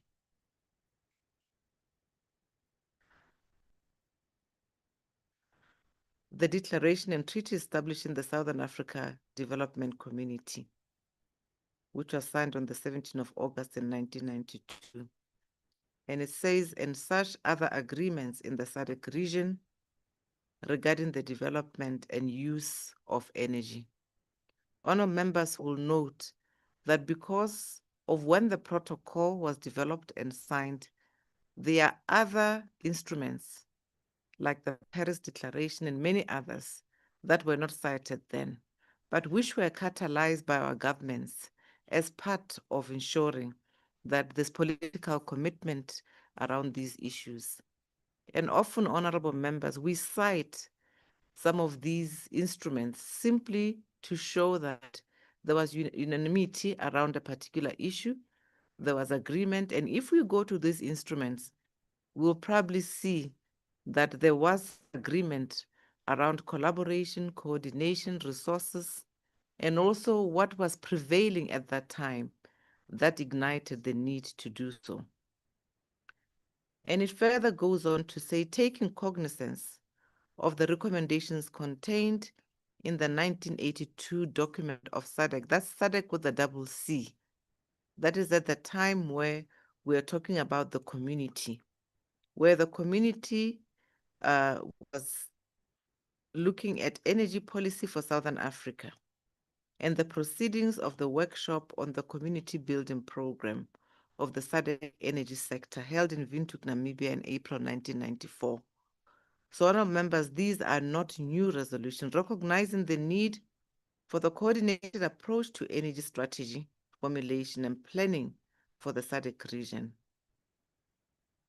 intending to promote the harmonious development of our national energy policies and matters of common interest for the balanced and equitable development of energy throughout the SADC region, recognizing the diversity of energy resources and the different endowments of energy resources among member states of the SADC region, recognizing the multi-sectoral nature and character of issues relating to energy development and use in the SADC region, determined through collective action the progress and well-being of the people of SADC region through the provision and use of energy for people throughout the SADC region, particularly ensuring that low-income residents have access to energy.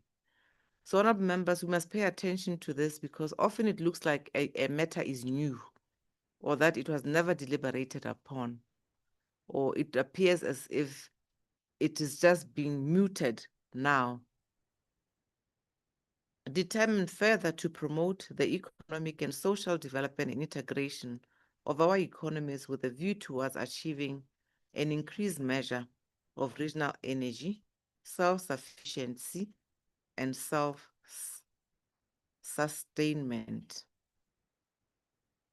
recognizing the necessity for cooperation in energy development and use between SADC member states and non SADC states, cognizant of the principles of international law governing relations between member states.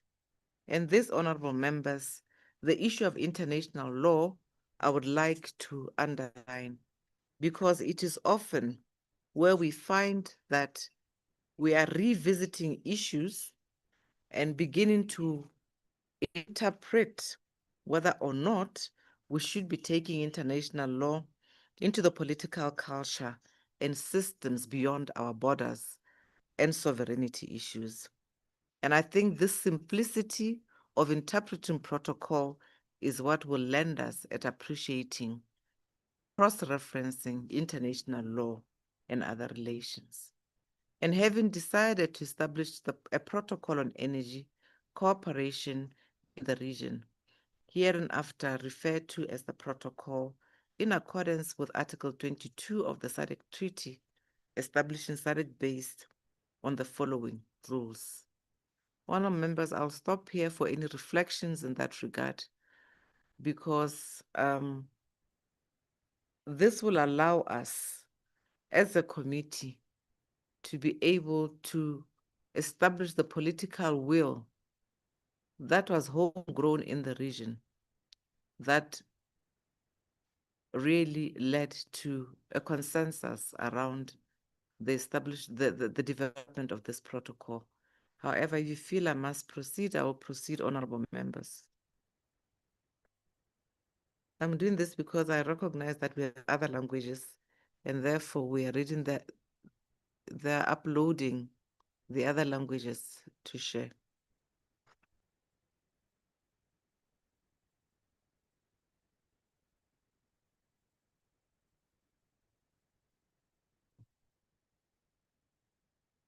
Honorable members, what is your suggestion regarding what Bedem has suggested?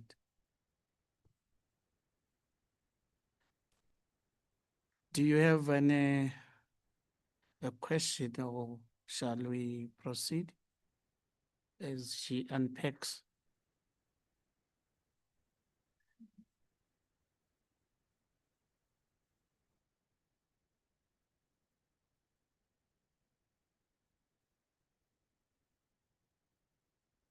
Okay, that's fine, honorable members. I think I will not go through definitions. These are quite clear. The reason why I felt the preamble is very important, because of course, it makes us reflect in terms of, so here there isn't much. It's just basically where you see obligations being bestowed either to a committee or to a community or to council or to the director. We must understand that it is based on the mechanisms of SADC and the structure. Okay, I hear there's no interpretation now.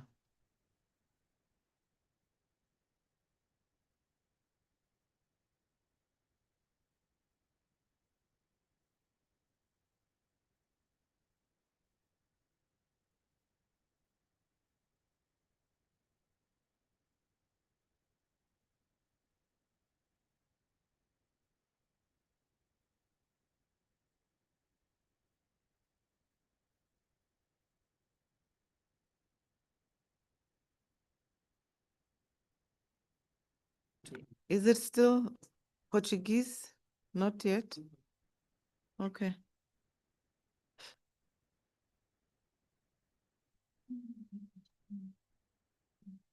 Okay, one go to one, they've switched channels from what I hear.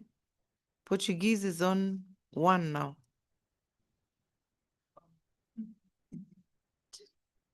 I don't know where we stopped, but anyway, honorable members, I was at the point of saying I will not labor on definitions.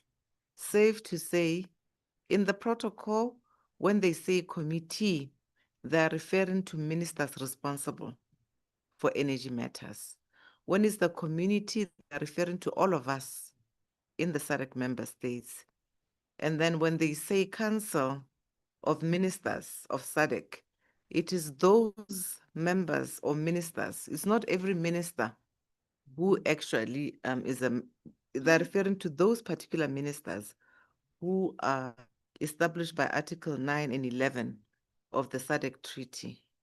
The director, often you'll see in the records of council or summit where they instruct the secretariat or the director. So in that case, that is the essence of knowing that they're referring to the head of the technical unit or of the commission. The Energy Commission, as you see, it is the body duly constituted, set under Article 1, 9, and 12 of the SADC Treaty. And energy pooling refers to cooperation among parties or entities. So as we go along, should you go back, should you see some of these wording, let's just backtrack on looking at what exactly do they mean here. International law, as indicated, these are really legal relations between states. I think this is what members know. The rules and principles, general applications dealing with the conduct of states. And that is why when we're looking at the issue of domestication, we're looking at the principle of pacta sunt servanda, where we say you enter into this agreement in good faith with the understanding that you will implement them. So I'm not going to go into what is a member state. I think we are clear. Organization, the region referred to is that of SADC. And then when we talk about SADC, it is the international organization of Southern African states, which are established under the Treaty of SADC. The Secretariat, it is not SADC PF, it is a secretariat based in Gaborone, Botswana. You've seen the staff that are here with us who belong to the executive arm. And these are the ones that are, and these are the ones who are under Article 14 of the SADC Treaty. Senior officials, you'll see in the protocol that they cede some technical, interpretation or support to the senior officials. Senior officials are really, in your countries, you call them director generals. In others, you call them permanent secretaries. So these are the senior officials that they're referring to, and these are set forth in Article 4, subsection 3 of the treaty. And then signatories, you'll recall, Honorable Member, we spoke about who are the signatories, and that as signatories to the treaty, SADC does not allow member states to enter into reservations. And in this case, that is also clear. They're talking about those who have signed the protocol, not those who have not signed. By signing the document, you express your intention to be bound by the terms that are contained in the protocol. So this brings clarity because in the presentations, probably they were speaking of, in SADC we don't do, but you'll see the subcommittees are there. These are stakeholders in that particular area of activities as set forth in Article 4.6. The summit means the heads of state and government. Technical unit is the organ or commission as set forth in Article 4.4 of the treaty. The treaty is really the SADC treaty established in the SADC, signed in Windhoek in 1992. We talked about the SADC tribunal. We know that is defunct currently. We don't have the SADC tribunal, and therefore matters related to the SADC tribunal is referred to in this matter remain suspended. And I think we should stop there. We should continue on our members so that we are very clear. I think this is the format that really is also found in most of our statutes, somewhat we can relate. Then Article 2 is really the general principles. Often, even in our model law development process, we have to restate why is it important to develop this model law.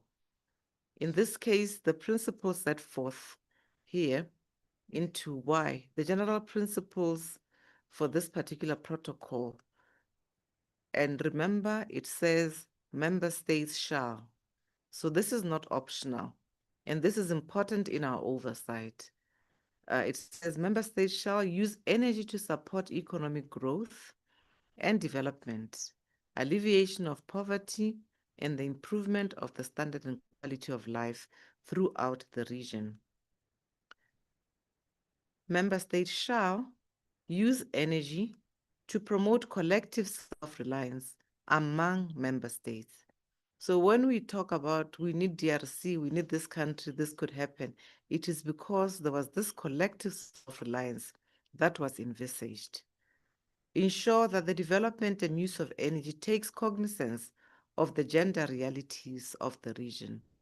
So there's a clear restatement of the commitment to mainstreaming gender. Encourage the development and transfer of science and technology related to energy through the promotion of research and development and the evolution and use of comparable methods and standards. This is just an indication that perhaps as these matters are discussed, it behooves members of parliament to ask what is the budget allocated for this particular. So this is not really to say understand, but these are inroads to what you can begin to request for much more clarity as to whether or not indeed this can be executed. Member states shall fully accept the responsibility to share the costs associated with institutional mechanisms created for the effective implementation of this protocol. This is quite important, honorable members, because when council sits or member states sit or heads of state sit, they have allocated themselves projects, and often there are contributions that are made by the various member states where they put in resources to develop some of these projects around these areas. So it makes sense that we find that they're looking at things like this, and that the sharing of costs is in addition to the subscriptions or remittances. It does not come from those subscriptions that they make. So it's something that it's to look at, because often they have to go back to parliament to request for money for some of these projects. And I think it does matter that we see that this was a commitment made, not to start challenging why are we now putting money into this project. This was not in our plan before, because it's part of the institutional mechanisms created so that at the end of the day, where there's a joint project within the region, settle all dispute peacefully, amicably, in accordance with the procedure set forth under Article 12. Promote and encourage the direct participation of citizens in the communities. Ensure the development and use of energy in environmentally use of energy to ensure that use of energy is environmentally sound. Create conducive environment for private sector to participate fully. So these are principles really which are multi-sectoral in nature, which we use, and also in other sectors, but also there's emphasis around developing energy policies. This is where the harmonization comes up, and also to ensure that the programs of SADC and strategies permeate other sectors.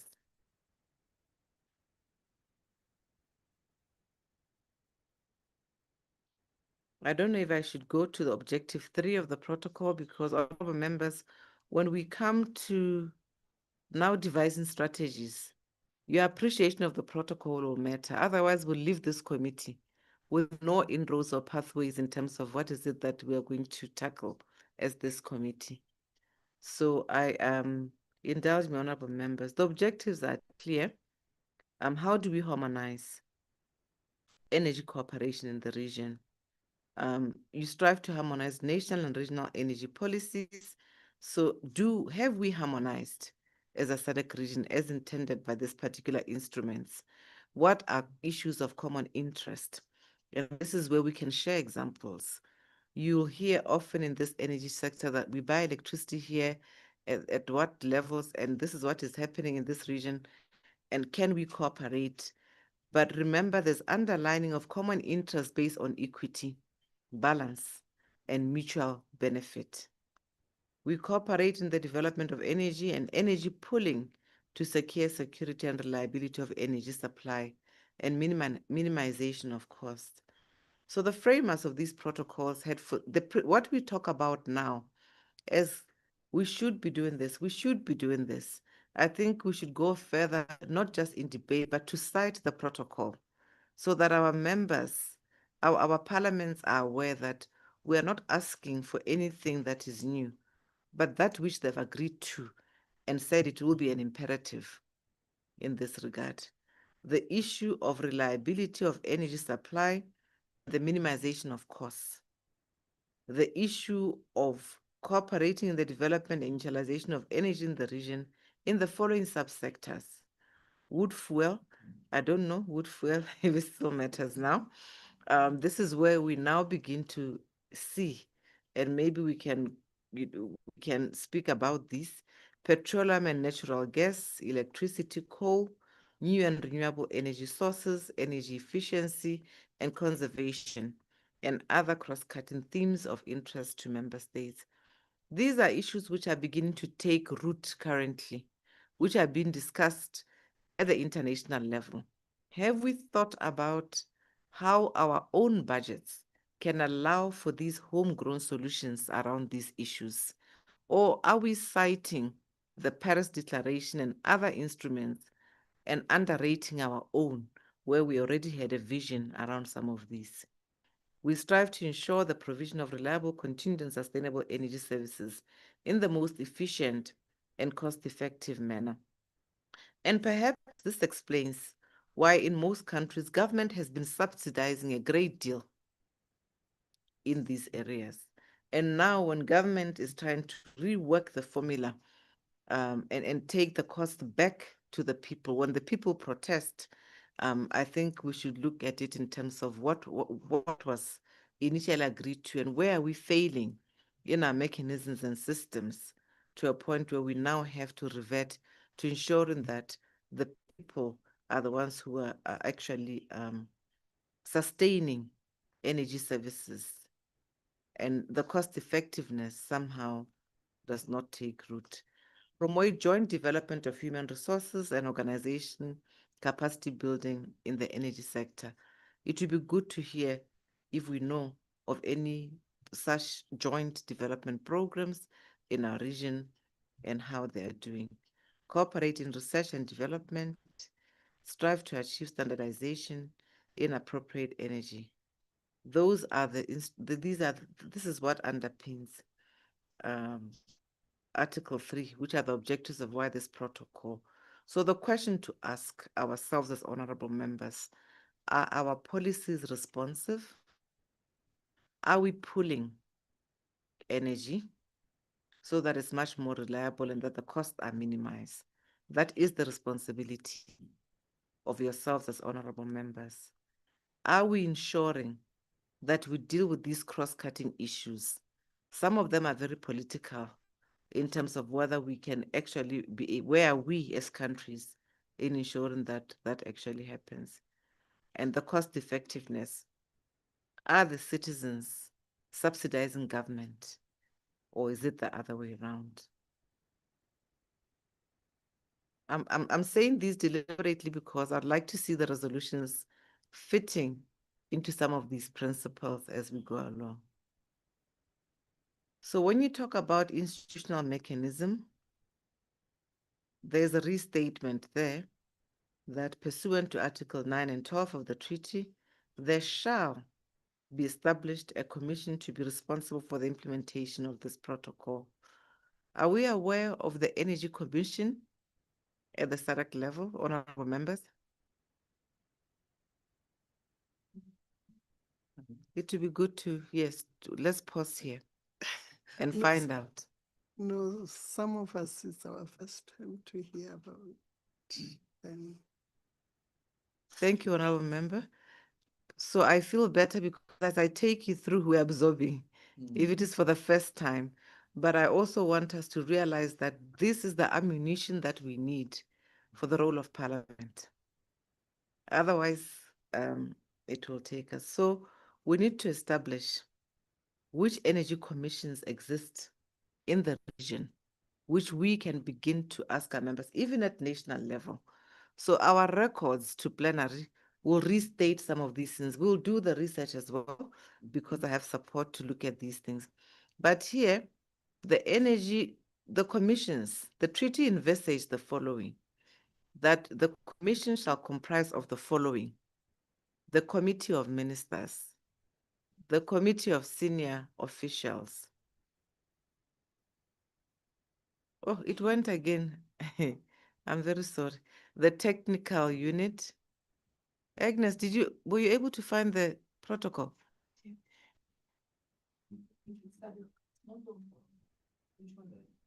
Okay. Honorable members, it should be there. Okay. Do you see it, Honorable Ment? Because under the protocols, they have English, French, and Portuguese, but they say they looked.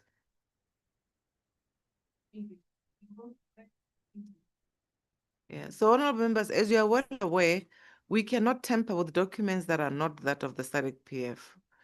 And we'll find a way of coming together at the end. But we are trying to ensure that we get you a copy before the end of the meeting.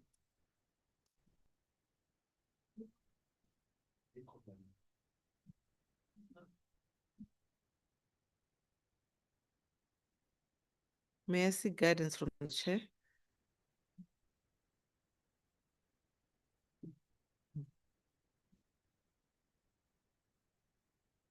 Honorable members,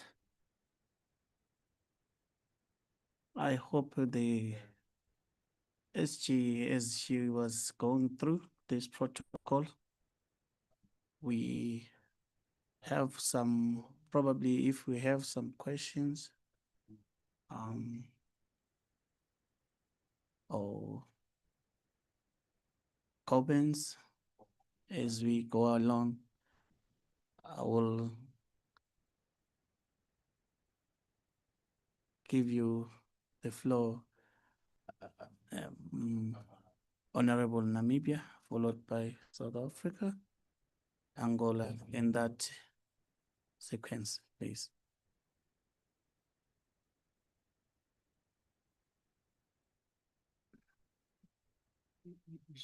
It's just on observation on the collaboration and implementation processes, especially the depositing of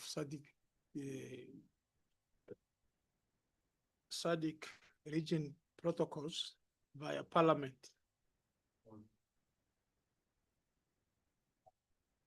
There are some disparities, others are far ahead in terms of implementation, where others are lagging behind. The energy has several alternatives. As such, each country takes its own priority. We can give you a good example.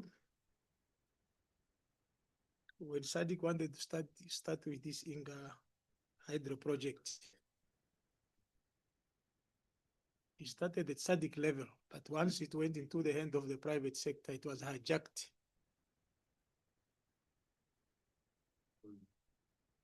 Believe me, if this project was realized, it would have already saved us from the energy crisis that we have.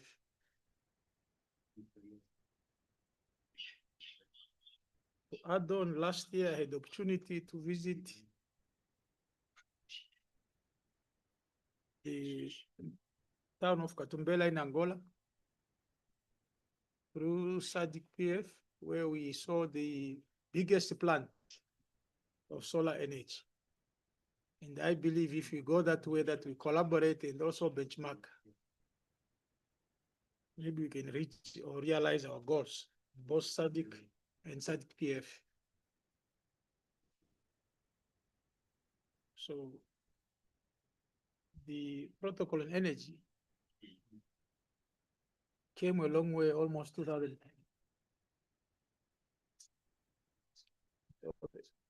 My emphasis is more on collaborative and see those who have done so much so that at least we can move together. I submit. Thank you. Thank you, Honorable Namibia.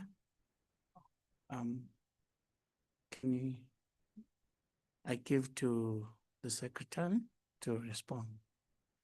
I really appreciate what the honorable member is saying, because this goes to the heart of reforms. When we recognize that this goes against the intention of the protocol, what do we do as member parliaments? Once we have had sight, because this protocol then gives you ammunition to say, do we have incomplete reforms at the national level?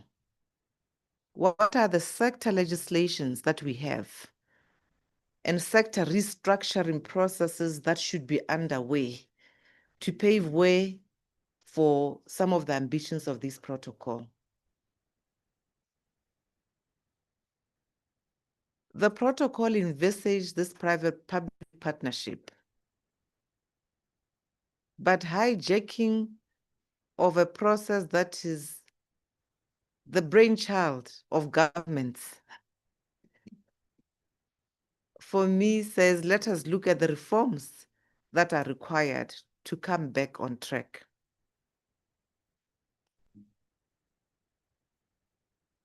Because, honorable members, I can confirm a few years ago, we were made aware that at least 80% of the SADC countries have already initiated power sector reforms and programs.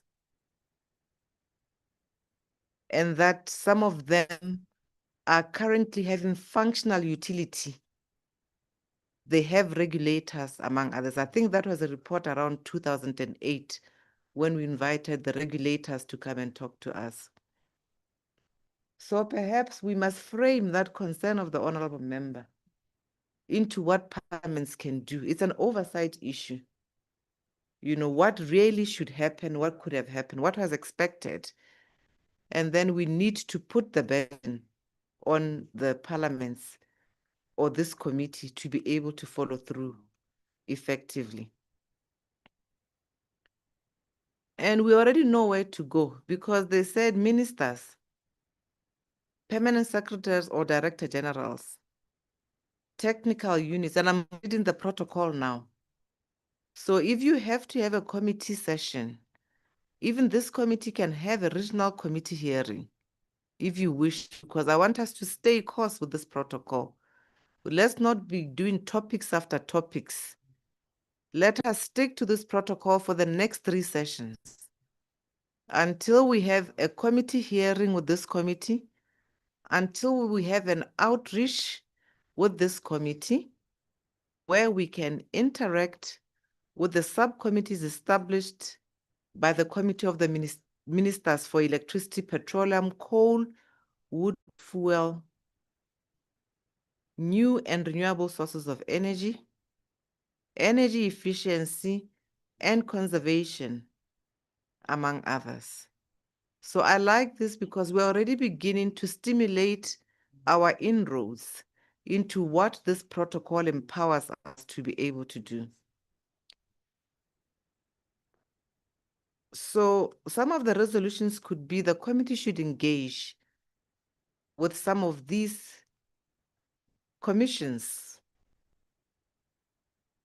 Who is coordinating regional energy activities in the SADC region? Perhaps we need to start there, and that's a recommendation.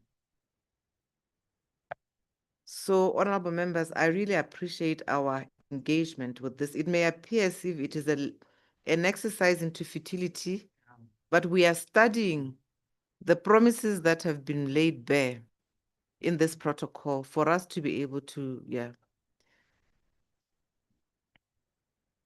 Who is facilitating regional energy projects? Who is conceptualizing, initiating preparation and implementation? perhaps we could request for the report because it says they monitor and evaluate. So perhaps as we go along, honorable members can say, we would like to receive a report in this regard so that we are up to speed. The assumption we make is that there is an energy database somewhere. Instead of us studying, we should already be getting information for exchange of information and knowledge in this regard. And we may stop somewhere because you know very well that it may appear as if we are overstepping or overreaching. However, if we are strategic enough to say in the next session, we want to test 1, 2, or 3 by getting information around this issue, I don't think we are off. Yeah, the others, as you can see, for us, we will function through data collection. And then we should liaise with national, regional, and international organizations. But I would suggest we start at home with our SADC structures. So the others may refer, you remember the responsibilities that were given to the director, to the organization. Some of them are really internal to those tasked with ensuring that they implement this particular protocol.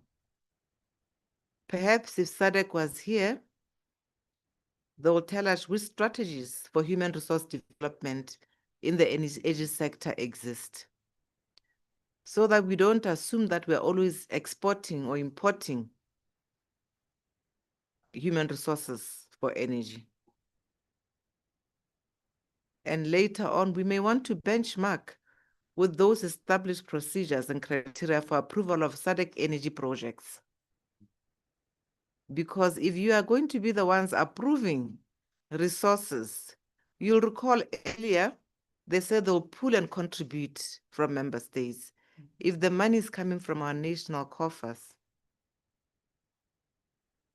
it may help for us to have interest. We may not achieve everything, but as we go through these objectives, let the committee decide where they want to zero in for us to begin. Maybe we start off with the first presentation where we get the regional coordinators and implementers, and then we can now get into how our national processes will be able to assist us. Because in that regional coordination mechanism, you'll find out what resources are available. You'll see if research and development indeed in the energy sector is taking off. Often we complain about harmonization, lack of harmonization. What are we harmonizing? Are we aware of the standard procedures? Is the technology up to speed in terms of what we have to do? Because the digital domain is something else that has been gaining ground in the region and elsewhere. And a lot of operations have really become pernicious in undermining some of international law principles that we referred to earlier. It is in our interest to find out what is the correlation and application of this common information that we receive. It says, provide upon request and in the furtherance of the objective of the protocol, technical assistance to member states, organizations and communities referred to under Article 8 of the protocol. We can check, I don't think I listed, but let me get there before I preempt. And like I said, I would not want to misrepresent this protocol, save for giving it to you as it is and suggesting pathways that will link to the role of Parliament. In accordance with Article 18 of the treaty, That is really for the commissions. It may be interesting to know how often the commission meets, and you will see that the decisions of the commission shall be taken by consensus. I know this is something, I'm just raising it. It is something where we believe that we respect each other's sovereignty beyond progressive outcomes. But it is simply because principles of taking decisions on consensus may not result in the spirit of the protocol, where they are bound, where they are sovereign, and therefore our appreciation of why often there is cajoling, negotiation, persuasion, this may be buried in the spirit of the protocols that have been signed. And we have ceded that power to our ministers. And that leads me to the Committee of Ministers. So I will paraphrase because it says the Committee of Ministers shall have the following functions. Members, kindly let us know. Do you have policies and strategies in your countries? Because this is required by the protocol. It says revise areas of cooperation and provided for Article 3 of the protocol. But these are in-house matters. I'm just highlighting and underlining that the domain of policy must be the interest of members of parliament. I believe that issues of money also are part of your functions. So we will not overreach. We will look at that which can embolden our role and inquire around that. But I believe you have an appreciation of what the ministers there do. And we referred to the technical unit that has been defined. We see who's giving them that support. And it says that the protocol brought to its attention by member states, the committee of senior officials, the technical unit, they are the ones who are supposed now to disseminate this protocol. And every year, they are supposed to come forward with any modifications, any changes that may require the attention. So they actually do meet, as you can see. They are expected to make recommendations to summit through the Council of Ministers. There's also room for subsidiary agreements to regulate cooperation in any particular area of cooperation. They can also decide without prejudice to Article 3 of this protocol, that this protocol be implemented together with protocols of other sectors of SADC. So this does not preclude an integrative approach. It created a foundation which should be amplified as we progress or evolve. Honorable members, what I have read out, or what we have both seen in this protocol, the question that I ask, what are the long-term proposals of any parliament? How can you sustain the political will that this protocol underlines? The values have been stated in this protocol. The conviction is very clear. The partnership mechanisms have been designed in this particular protocol. It also highlights the global norms through international law that we must consider, which allows also for national realities to be integrated.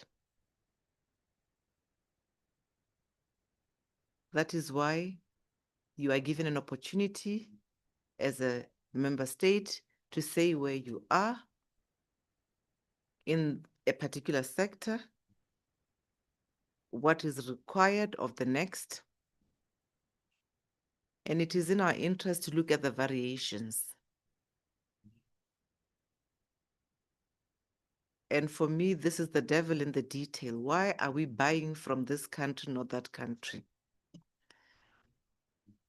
Why in the same region am I paying more to buy electricity at a given time from that country over that country? I'm not a politician, so I'm not going to be the one. However, mine is to just say the protocol enjoins us in that manner, and therefore, this is where we are. So the idealism and realism is what members of parliament need to be able to deconstruct. And I encourage us, let us not debate. We are a rich country. We have the dam in Cabo Rabasa. Let us look at the letter and spirit of the protocol and go for the systemic issues and do our oversight. Let us find out from our people. AI is here, electricity is not here. We are passing legislation on the other end for schools. And the multi-sectoral approach that is being envisaged in this protocol without prejudice is that it says this protocol shall inform other sectors of regional integration. So as we go to plenary, our team who's supporting us will also research and make these correlations. We looked at the protocol on energy. Think about schools. Think about the health sector. Think about some other relevant areas, because it is that which we have to look at and contemplate in coming up with solutions to ensure that those who have framed and come up with policy, they are free now. Budgets are passed by parliaments, not through parliament. Laws are passed by parliament. The representatives of the people are parliament. And if I have to be told, stop using wood, if I'm told, I need that explanation from my own honorable member. We can get these records. We know they meet annually. We are seeing here at an agreed upon date. They can also hold any extraordinary meeting. Should they feel that it is important? There is always a chairperson appointed. And from time to time, they get advice of prominent individuals who are citizens of SADC. And as we become a parliament, I would love for yourselves to give a report to ministers of this sector on issues of convergence, of regional integration, and on matters that have assisted, that will assist ministers or ministers of energy to reflect on the principles of cost reflecting of tariffs, on the decisions that they make, which you as representative of the people agree with. We don't know if electricity tariffs in the region are generally adequate, sustainable, or inadequate and unsustainable. And we all know that we have a mix of energy sources, and all of them have their own attendant challenges. So this is the reflection, honorable members, as we look at this, for us to be able to appreciate that at the end of the day, it is our responsibility. Honorable members, I'm not going to go into the role of senior officials, because I believe that really we've seen that they are the technical arm. They also here are enjoined to have a structure which is similar to that of ministers. But it may help for you to find out who is your permanent secretary or DG, who can share with you any studies that have been done, who can give you what is really happening in your country. And I want to come back to say there's a technical unit also, which is supposed to be established. So this technical unit also is really the administrative and coordinating arm, responsible for implementing the protocol and promoting and facilitating all activities under Article 4 of the protocol. Perhaps it may be of interest to hear from this technical unit,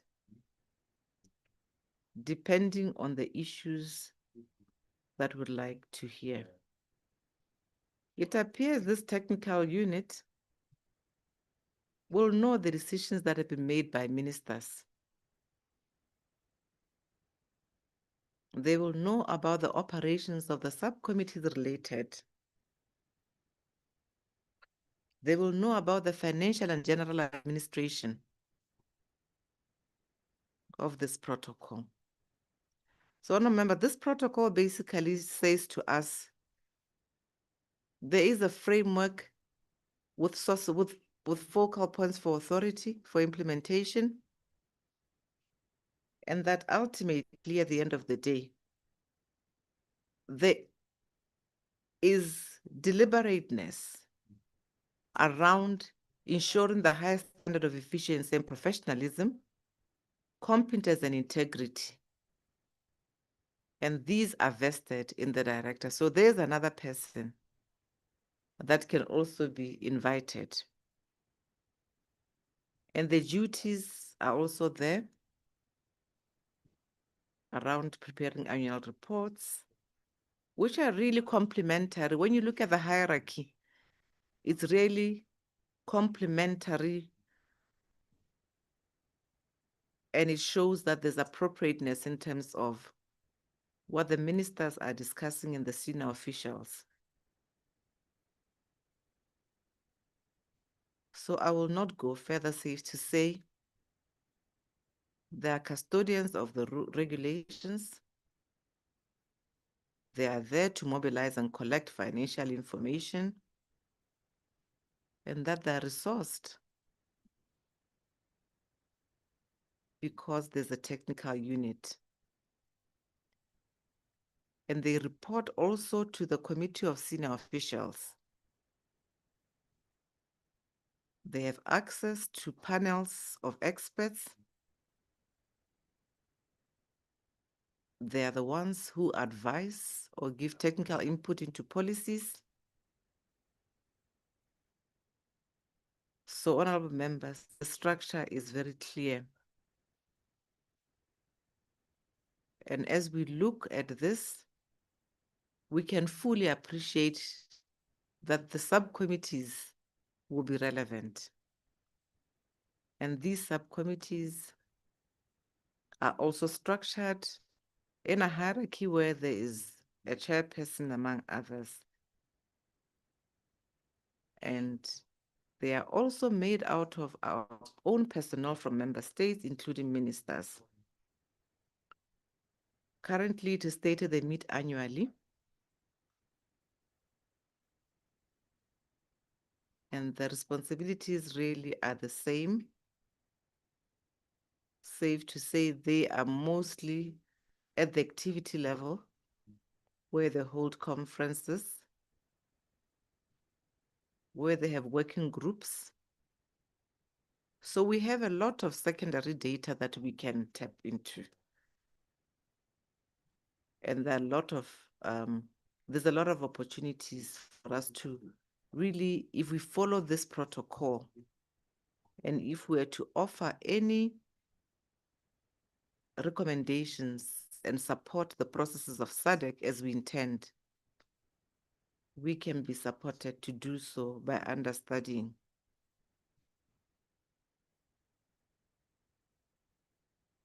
The stakeholders are also there.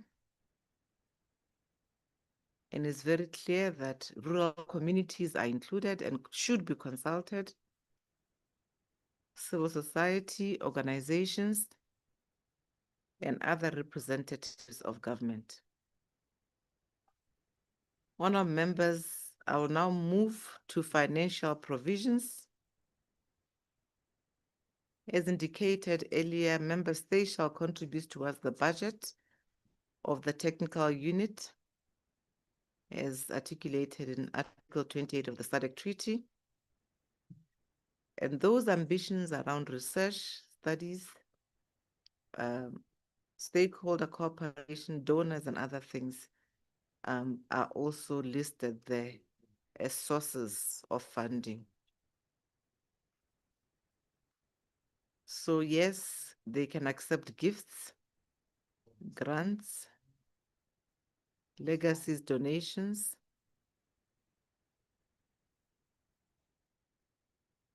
among others. Honourable members, the Articles 5 of the treaty, subsection 1, subsection 4 and 5, it states there shall not be construed as prohibiting subsidiary agreements envisaged under Article 4 for purposes of adopting any other financing arrangement. Okay, the member states in arrears and payment of contributions in terms of this protocol shall be dealt with in accordance with Article 33 of the SADC Treaty.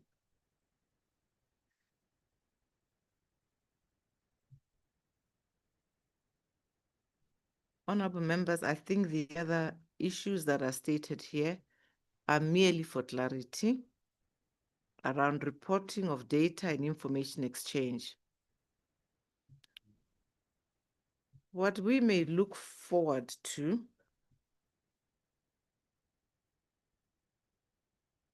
is to look at what are the conditions.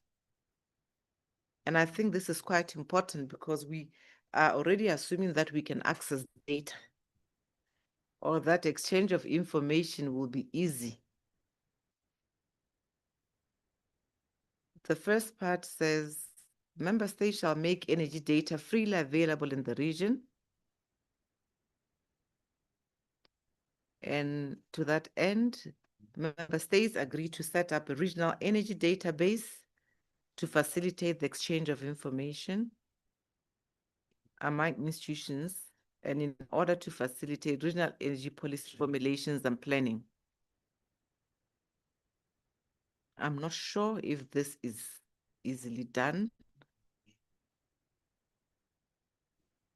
And we also have the exchange of agreed upon energy information between member states.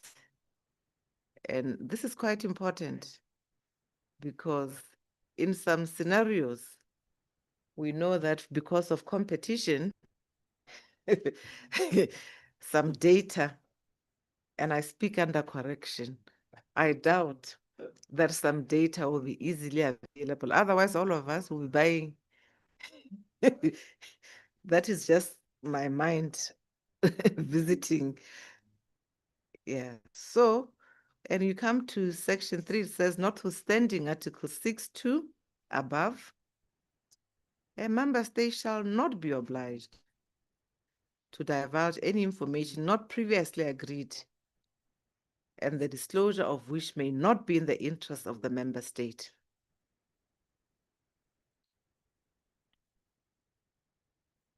So this just helps us appreciate that it may not be a given. We may be interested really to say, what are the adequate tariff levels? Will we get that data?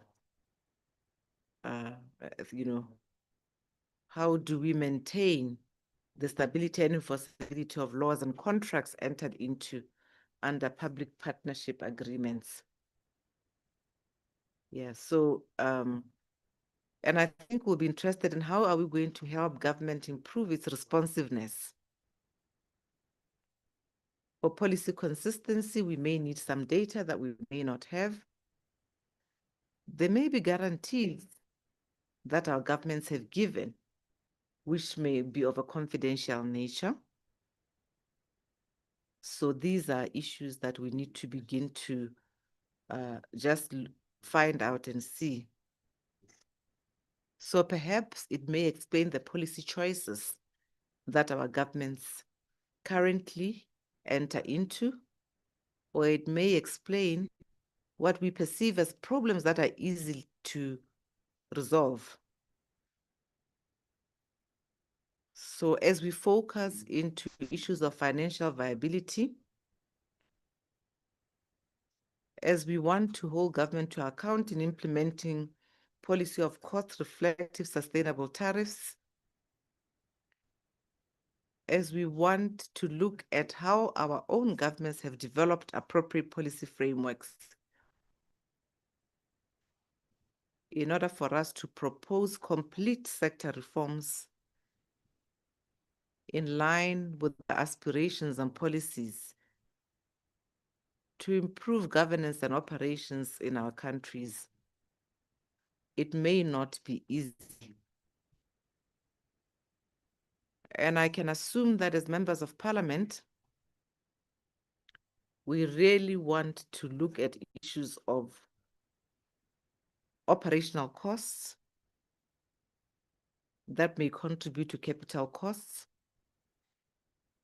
And we may also want to ensure that when we propose any sector reforms, we have our facts that we assume we can get.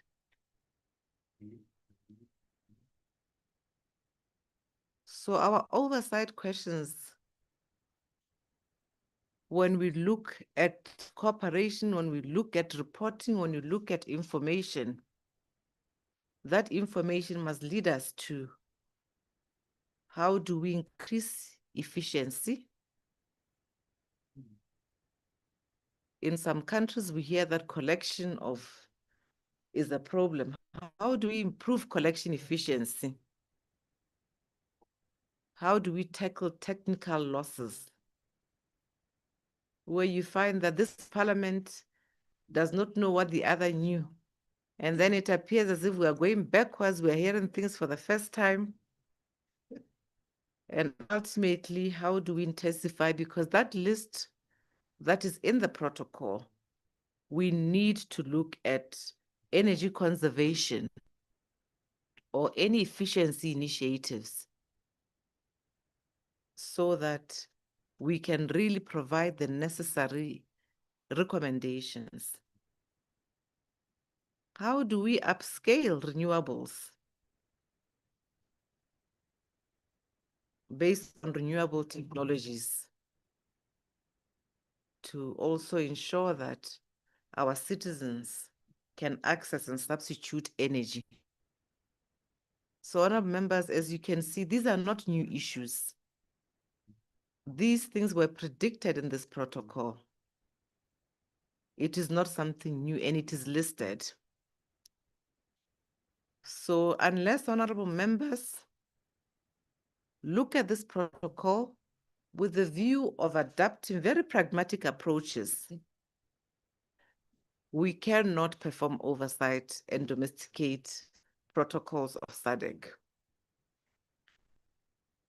I would like for us to reflect on what is the paradigm shift that this committee would like to address. And it does not have to be everything. When you refer to energy, your citizens will tell you about load shedding. They'll tell you about the stifled socioeconomic issues which have become a regional norm. Government will tell you about the cost of not supplying electricity to high, and they will question your political will in that. So there are a lot of issues, honorable members, that will never complete our analysis on this protocol. I'm just taking the liberty of just throwing in my thinking around what we are reading, so that your report to plenary is not about the protocol per se, but you can restate some of the commitments and we can look at what parliaments can do in this committee.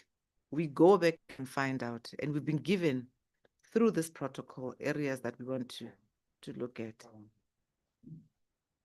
So Article 7 really just recognizes, having said what I've said, it talks about the recognition of the fact that energy development transcends national and regional boundaries in energy development and use. And therefore, in the furtherance thereof, SADC and its member states may enter into agreements with non-SADC states and organizations, provided that such agreements shall not be inconsistent with the overall objective of other provisions of this protocol. So if it is true that we are signing agreements beyond our shores to the detriment of ourselves who are signatories to this protocol, it will be interesting for honorable members to really find it opportune to reflect on that. What are the obligations of member state? What impedes member states from fulfilling its obligations under the protocol?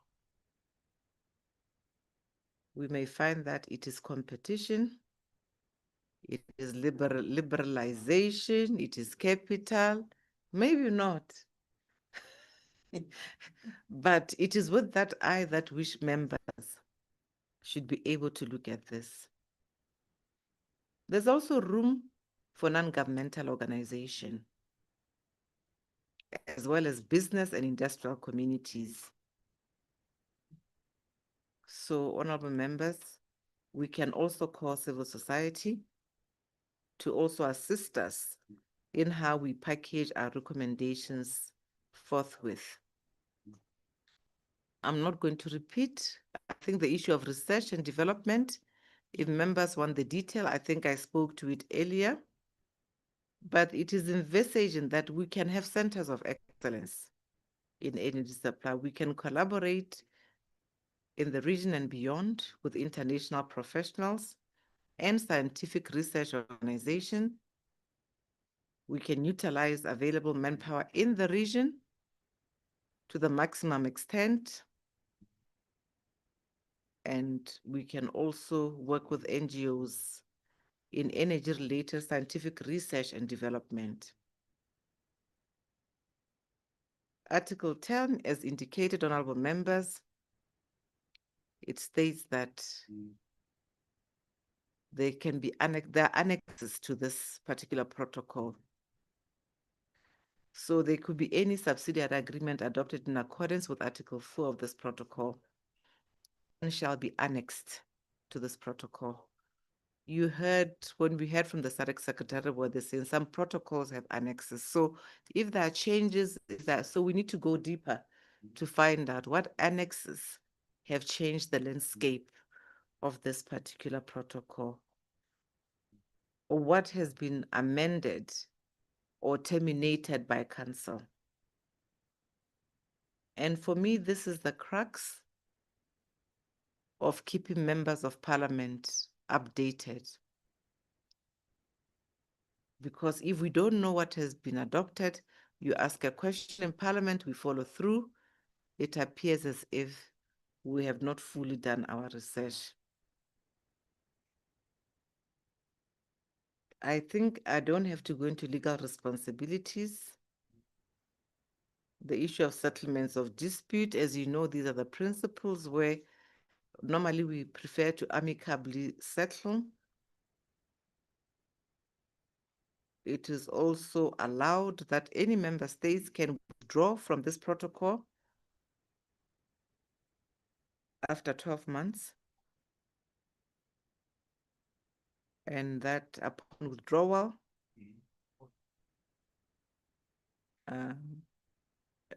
members will have to be bound by the obligation just for a period of 12 months. Then you have saving provisions,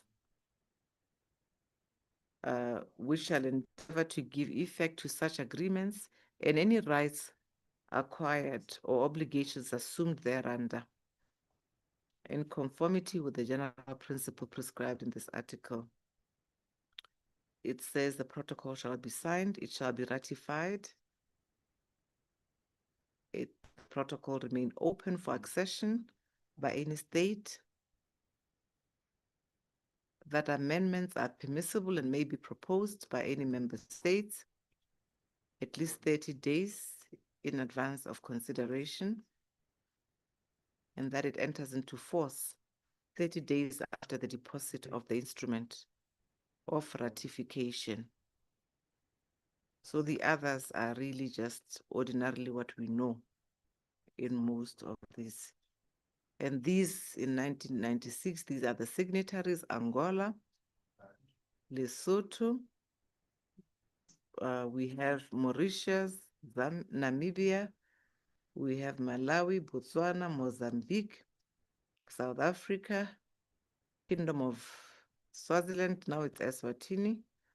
We have Tanzania, Zambia, and Zimbabwe. So if we're in doubt, honorable members, we are signatories to this protocol. I do not see the Democratic Republic of Congo. I would like to follow through and see if they have signed, because we are really depending on the DRC for that, yeah. So, honorable members, I believe the region is incomplete without commitment from each other, and that ultimately, if these protocols are really not taken in good faith, then there will be no progress. Often we debate as though there's a vacuum, and we have seen today that there's no vacuum. So I think, members, as indicated, I would not want to say anything outside this protocol. That is why the committee has achieved its purpose of looking at this protocol in detail, and it is up to members to say, with this instrument and the mandate of this committee, what would they like to recommend? And perhaps to give life to this protocol, it may help for members to share their experiences related to issues of energy in their country or any concerns, so that we don't go to the plenary assembly and regurgitate what the protocol says. Save to indicate the promise contained in this protocol and motivate for giving life to the ambitions of the policy framework at the regional level. I thank you, Chair, and I would like to stop here, honorable members, as I believe that we are equally empowered and know something now around issues of the protocol on energy. And I believe that We are aware that there's the directives, the measures put in place that we can explore. Issues of capacity were preempted in this protocol. Issues of management are also there. And therefore, our members, what are the demands of our citizens that we can really match with what this protocol has put in there? Do we need to maximize anything? Do we know of any projects? What are the enabling environments that we'd like to look at, be it on renewable energy or anything that we'd like to debate today? What investment initiatives are we aware of that which we can put forth? Because remember, there's a public-private partnership component in the protocol. Who are the investors in the power sector, both locally and in the region? What about value-added tax? Do we have tax exemptions for these people to import power? Many others around, really, equipment, machinery, and other things. So what is it that we ought to do to enable an environment where the legal framework and the regulatory framework is understood and known by parliaments? I spoke earlier about being, how do we implement cost-reflective, opportunities for our citizens, bearing in mind energy efficiency, looking at the standards for minimum energy efficiency, and any plans that could be out there in the region. Honorable members, I'd like to stop here.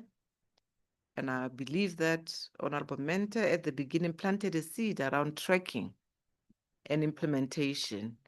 I think it is a tool that will lead us.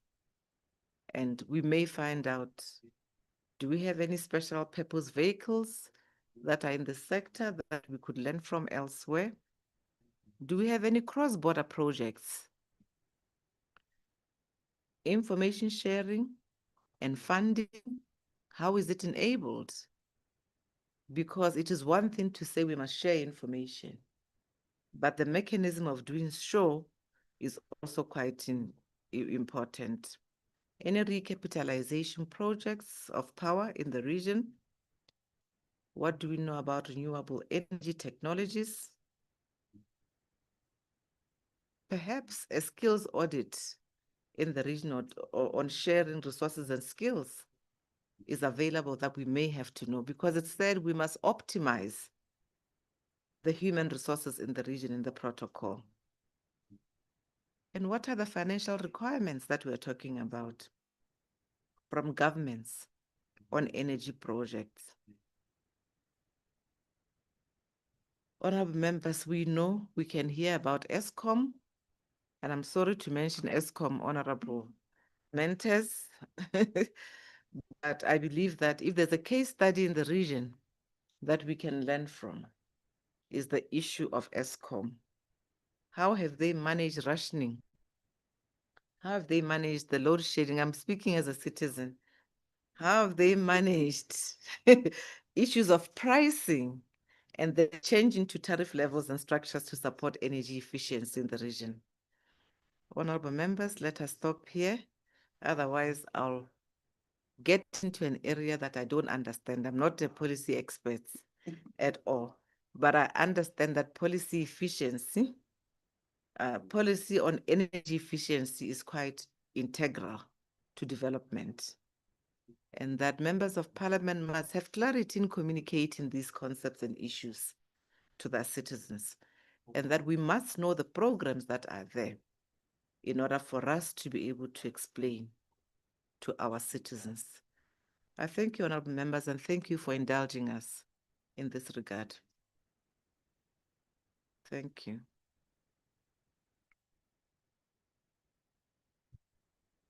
That was part of it.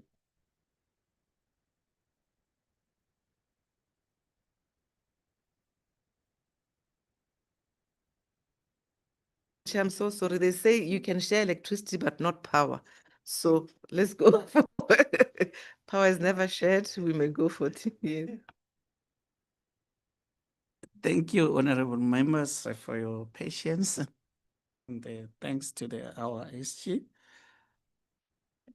for what a powerful information that she has just dished out to us as members.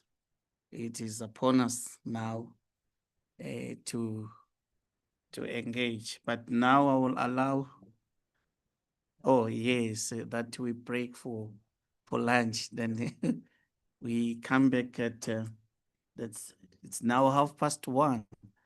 So we will come back at 2:30. Thank you, honorable members.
our work. Our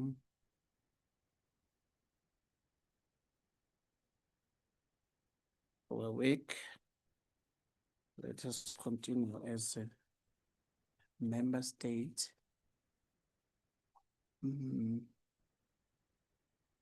With your guidance, Madam, can you assist us?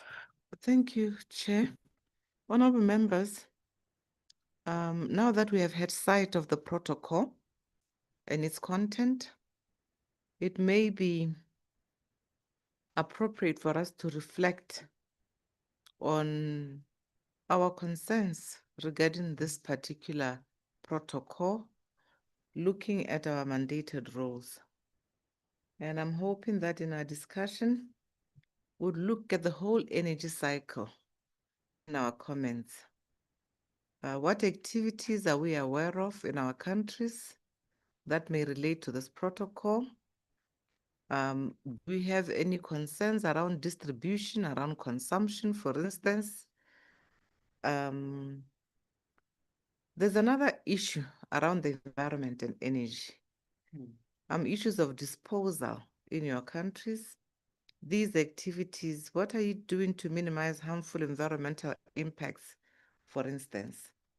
And also at the level of integration of the SADC region,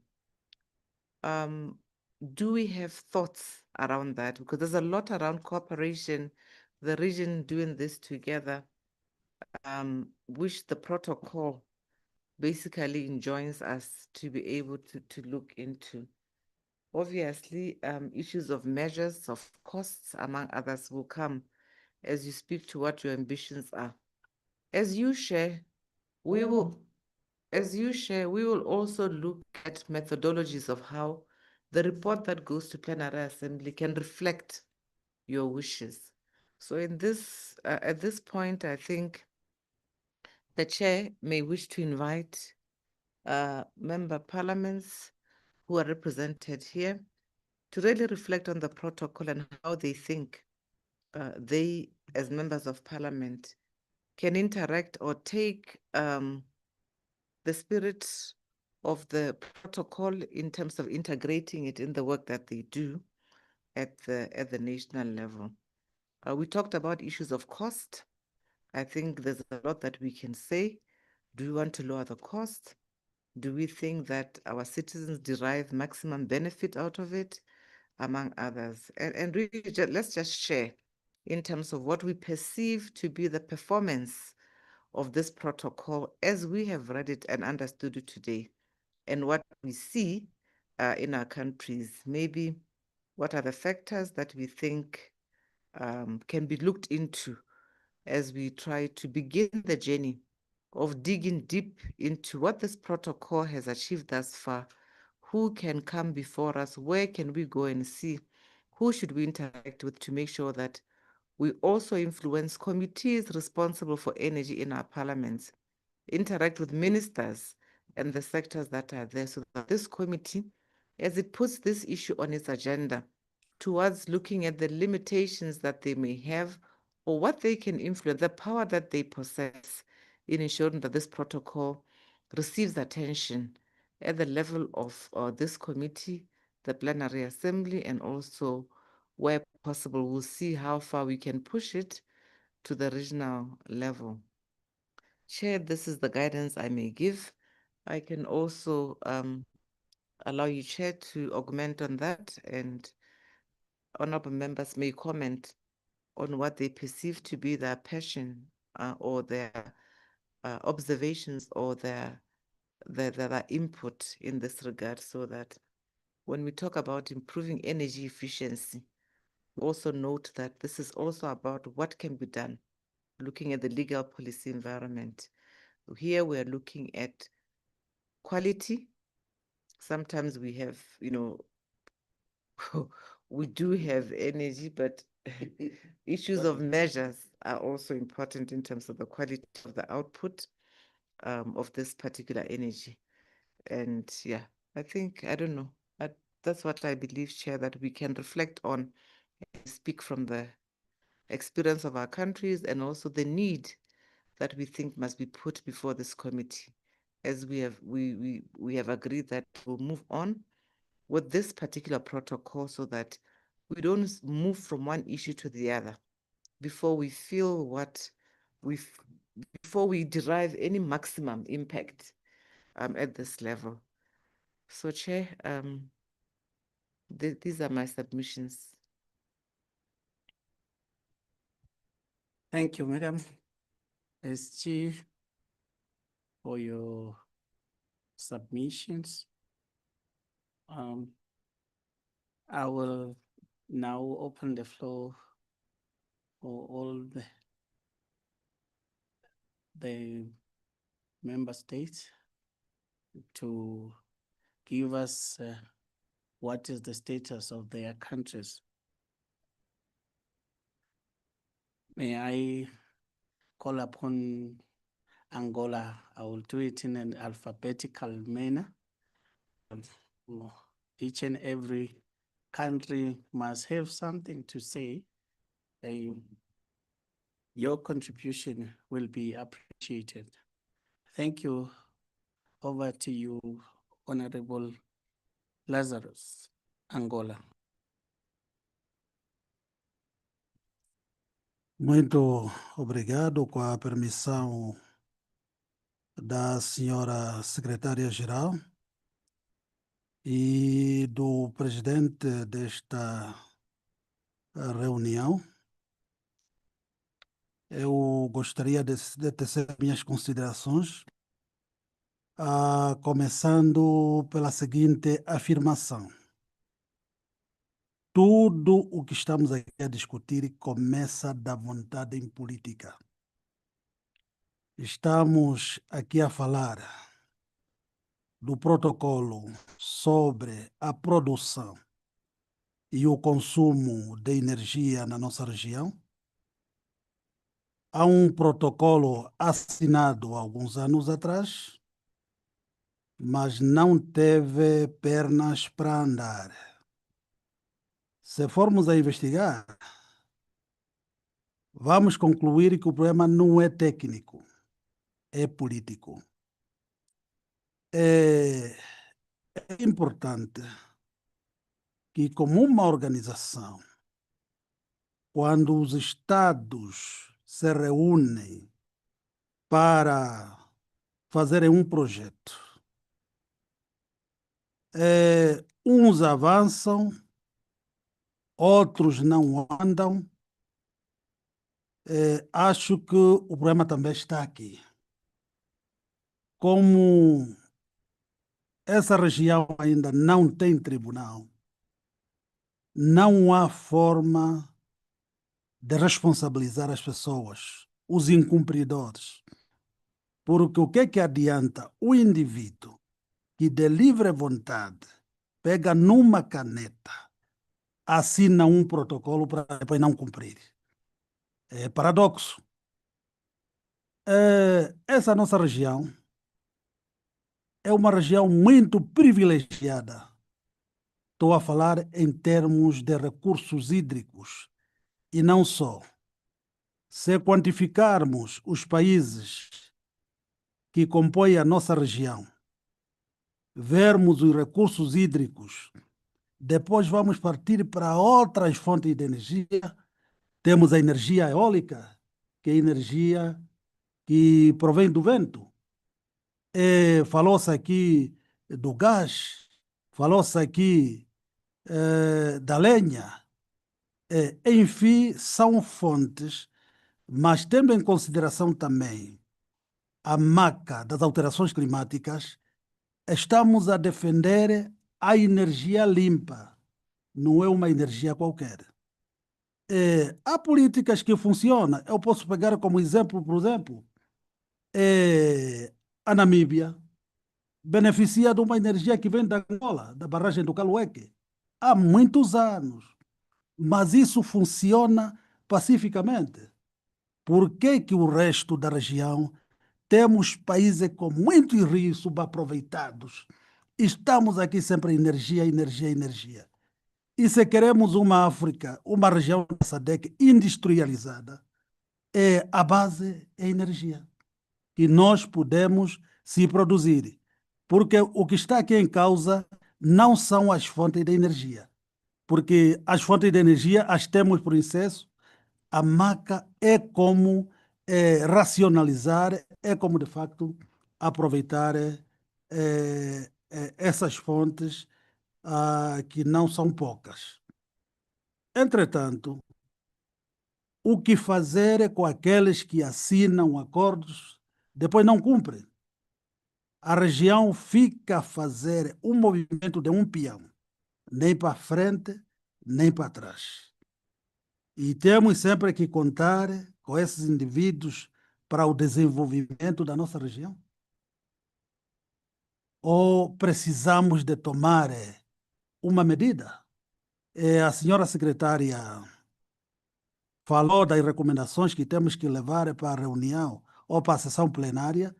De facto, será um grande momento, porque ali estarão os representantes de todos os governos dos países membros da SADC e poderão ouvir os relatórios que, de facto, poderão ter uma percepção exata do que está a passar na nossa região. Eu vi a lista dos países signatários de vários acordos aqui da nossa região.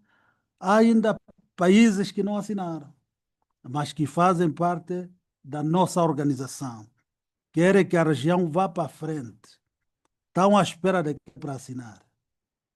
De maneiras que devemos trabalhar no sentido, não sei se direi ressuscitar alguns protocolos que andam moribundos, se calhar por causa de indivíduos que aceitam, mas também não andam. O que fazer?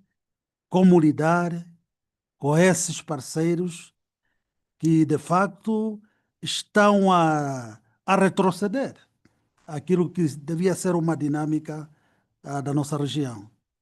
Eram essas minhas contribuições. Muito obrigado.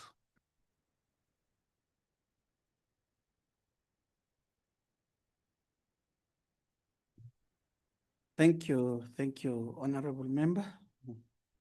We really appreciate it to hear where are you and how far have you gone in your country.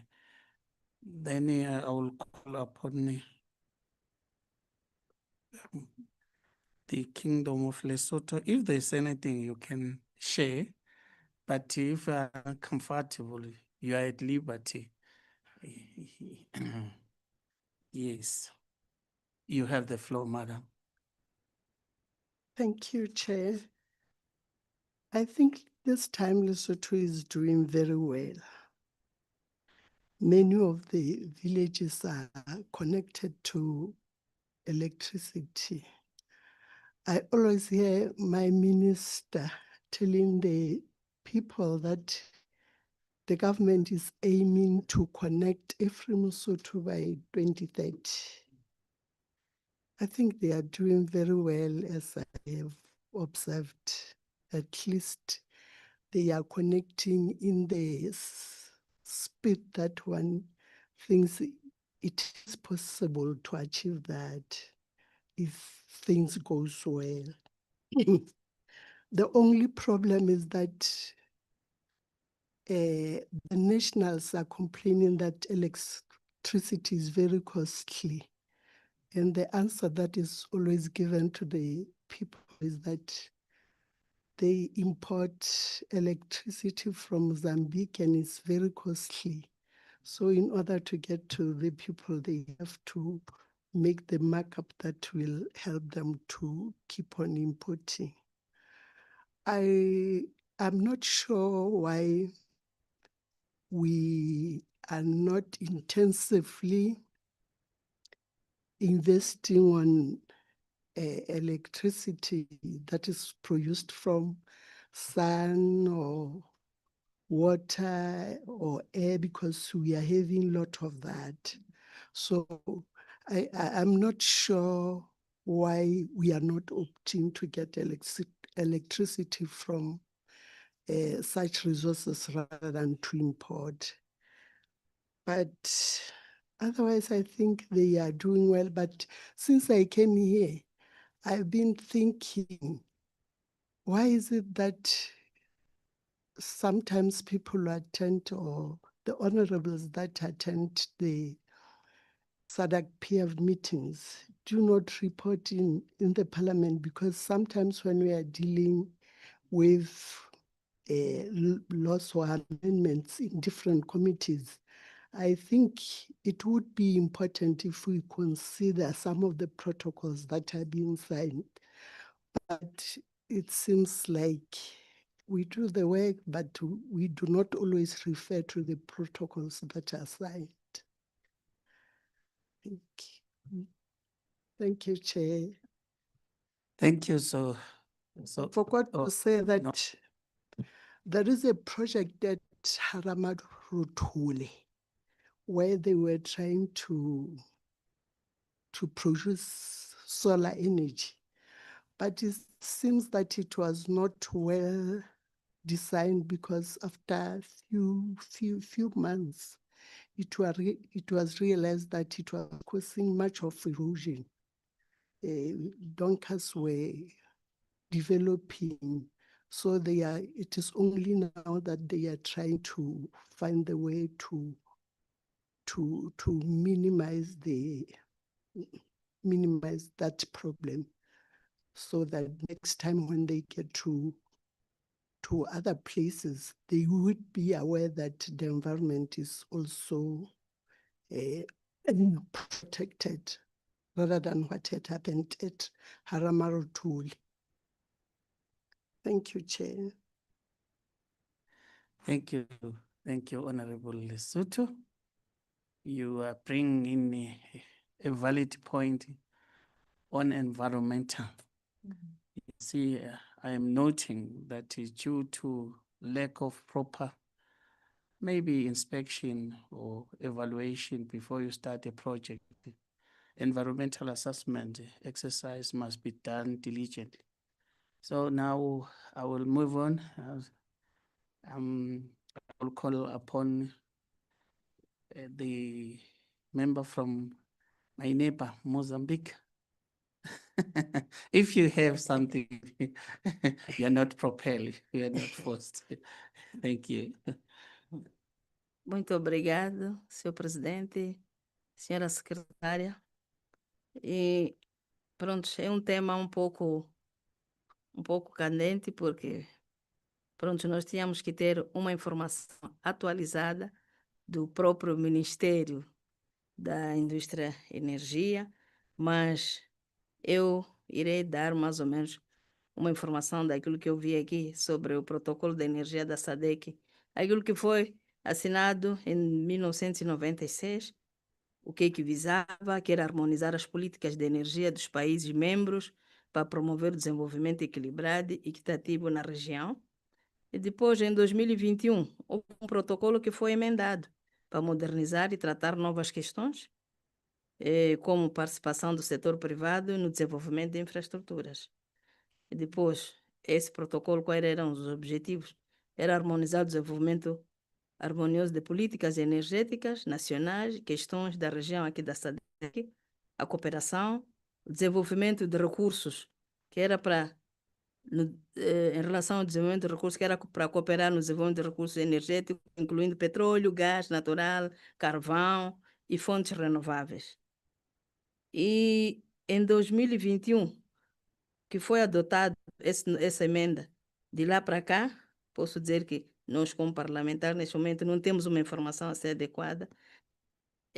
Como é um tema que nos foi apresentado hoje, nós não podemos aqui falar uma coisa que não é, não sabemos em que ponto é que ficou esse protocolo assinado.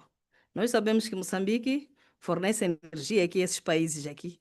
Mesmo aqui, essa energia que estamos a usar é de Moçambique, mas outros países. Então, gostaríamos também, como dizia ali a secretária de manhã, o que é que este grupo, o que é esta comissão, o que a SADC tem que fazer para a região, que é para termos essa energia. Mesmo nós em Moçambique temos essa energia, vendemos sim, mas ainda há comunidades sem energia, há zonas sem energia. E temos tido também cortes de energia, mas é uma energia que nós lá produzimos em Cabarabassa. Então, tudo isso, como dizia a secretária, sem dinheiro não se pode fazer nada, porque também para alastrar essa energia, essas comunidades, precisa do equipamento, e esse equipamento custa dinheiro.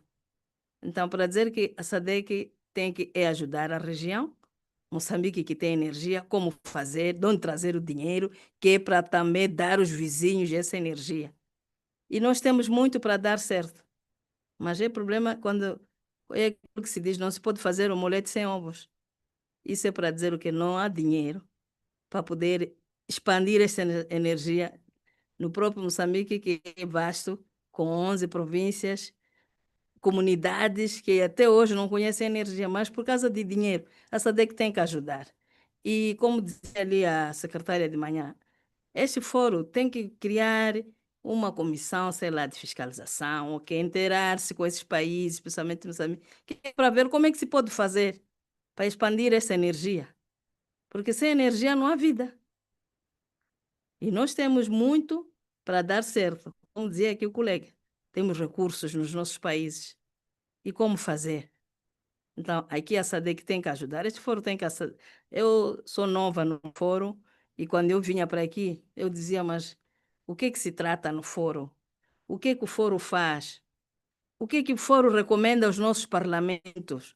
Que é para nós podermos melhorar. Há questões que nós aqui debatemos e tudo, vamos lá dizer assim, fica aqui nas gavetas. O que o fórum tem que tentar é ir até os nossos parlamentos, exigir e tudo, que é para nós também sabermos o que estamos a fazer. Não estamos aqui a vir fazer um turismo, né? Mas estamos para vir resolver aquilo que são questões da região. Resolver, ajudar os nossos irmãos que não têm. Então, era mais ou menos essa a minha contribuição.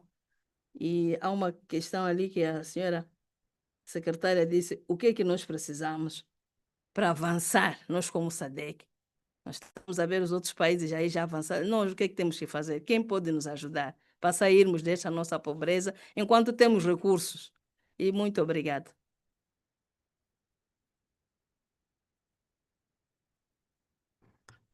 Thank you, Honorable from the Republic of Mozambique.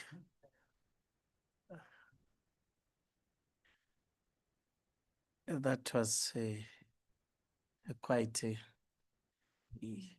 impressive, and to know as a SADC PF, being new in the forum, it doesn't mean that you cannot contribute. You make meaningful contribution. Thank you so very much. Maybe before I call upon Namibia, the South Africa will come last. Maybe let me share Eswatini's position. Eswatini, 10 years ago, we had a slogan that was is loosely translated as let's all have light, Bakanyise. Let's all have light. So there was that a slogan all over the country whereby the Minister of Natural Resources will encourage communities to install or to have electricity in the most rural and remote places. That exercise was well executed. Hence, at the moment, we are sitting at 85% rural electrification. Yes, there are still some gaps, but we are indeed doing very fine in rural electrification.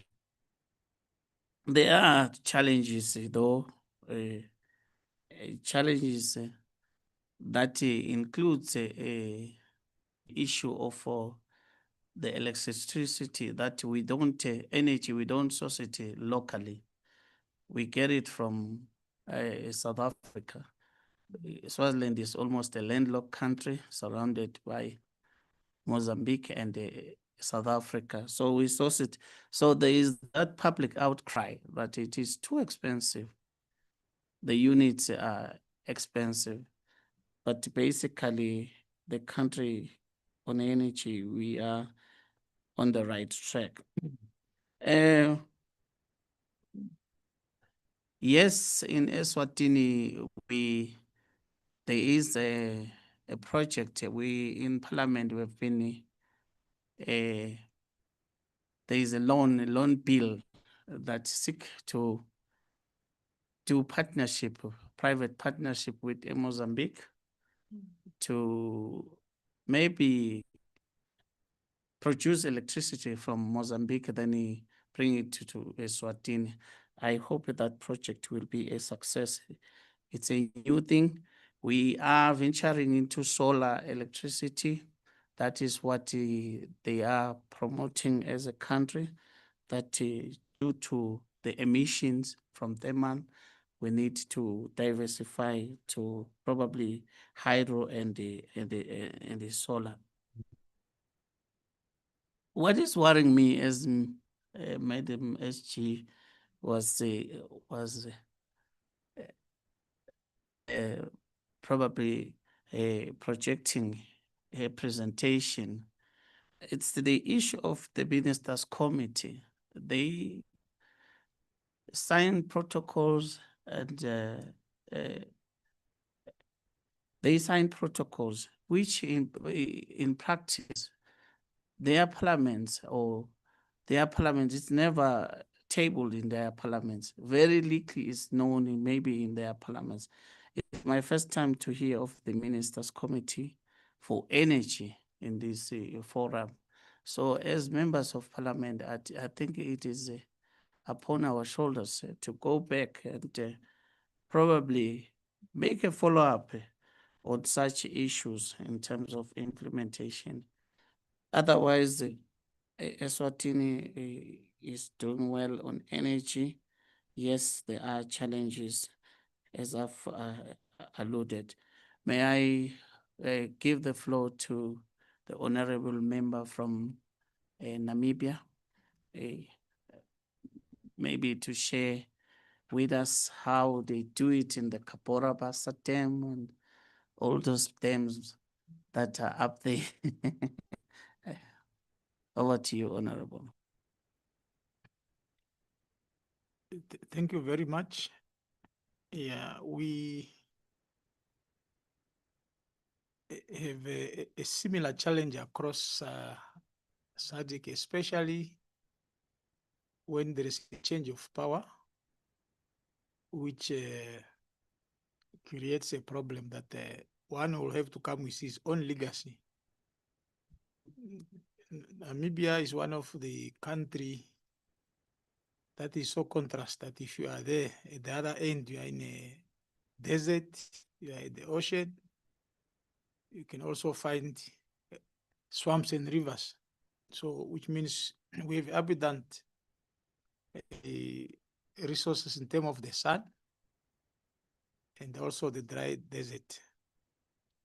It's unfortunate that our late president, who have been so ambitious that Namibia should lead in the energy sector, especially when it comes to green hydrogen, which was more safer, is losing track to a level that the current leadership has reduced it to a department. And even technocrats who are leading, or experts, they've started pulling out. This goes together with the potential investors are no longer interested in the energy sector. However, as a country, we have a policy, because for me, energy is a source of empowerment and also poverty reduction. Because if energy is extended in the rural area, people will be more productive. We have schools that are far from the national grid. which are still performing quite poorly, but with the source of renewable energy. We have embarked upon quite a number of programs where we have stoves that are being introduced through the vocational training, where people can do the cooking right from the solar stoves and so forth. So for me, if maybe we address it to our executive, because the challenge that we have is that in most parliaments, the executive dominates the backbencher, where backbenchers are much dealing with the forums.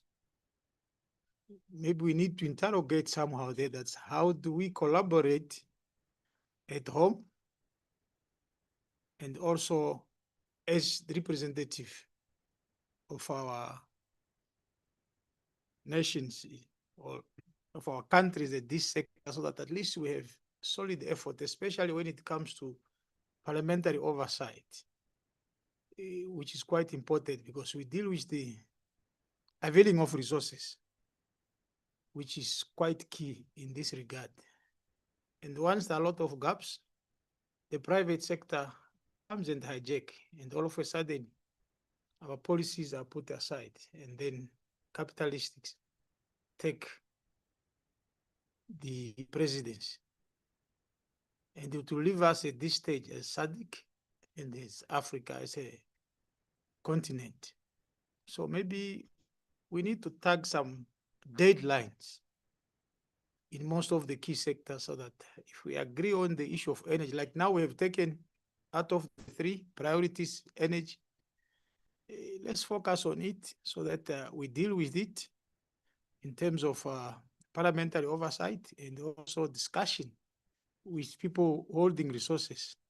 Maybe as we go back, we can even talk to high officers that these are critical issues if we really want to realize our objective, especially within the energy sector. But an emphasis is that maybe when we go back home, let's treat it as source of empowerment and poverty reduction, as well as increased production to our executive. I so submit.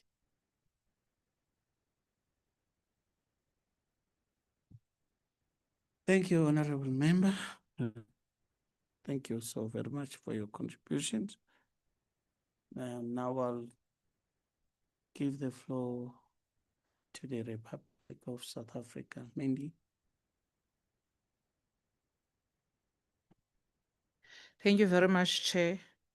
And let's once more thanks the guidance of the SG when we were found wanting in terms of our own protocol.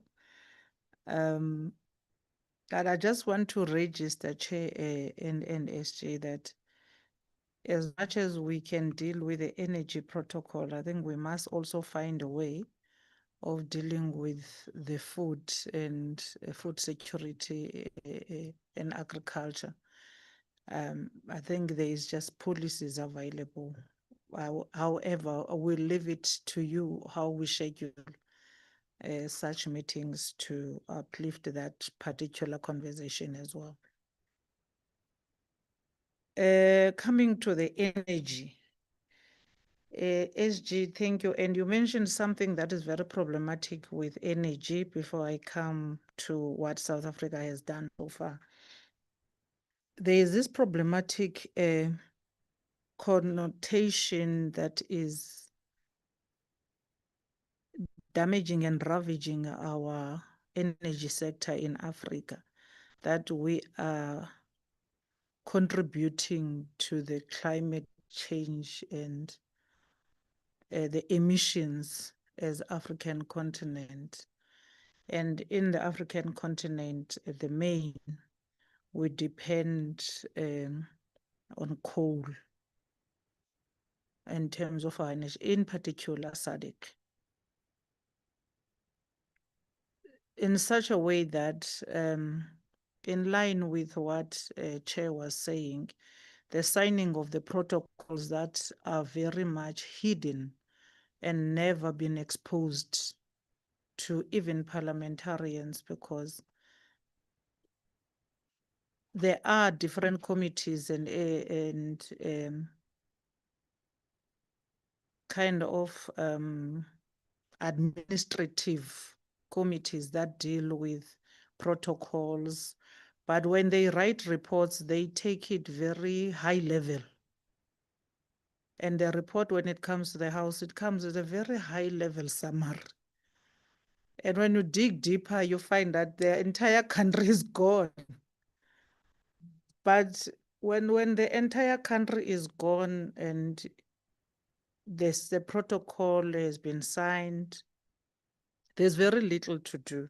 So I'm actually trying to say I'm happy that we're going to dive in and dig deeper into protocols and what do our countries do in line with what the protocols have envisaged.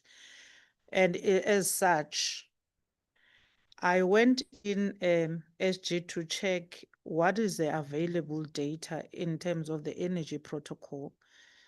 And I can say without a shadow of a doubt, there's very little information, meaning which chair we need to go back, especially to Article 4. Article 4 of this protocol that deals with the process and spells out the different platforms that must deal with what, kind of like a job description of different bodies and different committees and their mandates thereof. And then check if at Article 4, how far are we as SADC? I think it should start there, because we must not assume that the Ministers' Committee has ever done anything. I must not assume that the DGs or high-level officials committee has done anything. Because if they had done anything, it wasn't going to be difficult for the SG to already put something up and say, in terms of the energy protocol, this is an available data and information as far as SADC is concerned. And when I look at the protocol on energy, again, I see they have developed strategic plans that are very old, 1996, 1997, year 2000. The latest, and then year 2012 master plan and its energy sector plan. And then again in 20, then they have regional energy access strategy action plan 2020-2030. But when you dig deeper into each individual plan since 1996, there is about 6 plans. None of the plans are telling you anything. Now we have 2020-2030, which I think as a committee, we need to pick it up from there. What is the plan, the action plan, regional energy access strategy and action plan 2020 to 2030? What do they mean? Or whoever drafted that, what was the idea? And then there's another action plan 2016-2030, which deals with industrial energy efficiency program and development of regional gas master plan. So out of those, one that I saw and which South Africa is in line with is on the developmental plan, where under the Southern African Power Pool, which seeks to merge the grid of the entire SADC continent into one so that we are able to transmit to each other, which ultimately should be easy to curb the pricing issue, which also the SG spoke about. And I see South Africa is part of those that have merged into the grid. However, you don't get to see what then becomes the positive outcome of merging, because with all the countries that have merged into the grid, like the DRC, Lesotho, Malawi, Mozambique, Namibia, South Africa, Swaziland, Tanzania, Zambia, and Zimbabwe. We have different tariffs. And we ought to ask a question. Why do we have different tariffs, but we are in one grid? What's happening? And similarly, in South Africa, at this point, many households are dependent on gas.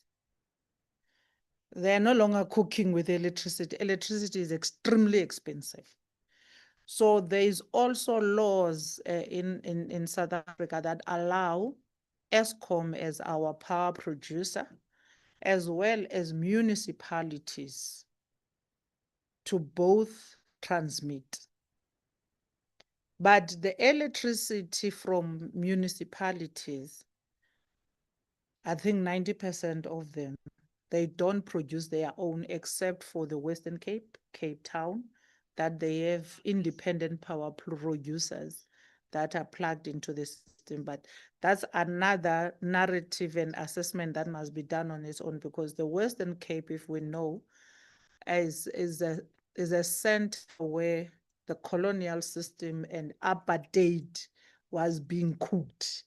And so the beneficiaries of apartheid and the colonial system are in the Western Cape. Hence, there are independent power producers, people, private companies that can produce electricity because they have already amassed wealth and resources and everything, and therefore they can even give back to the state at a price.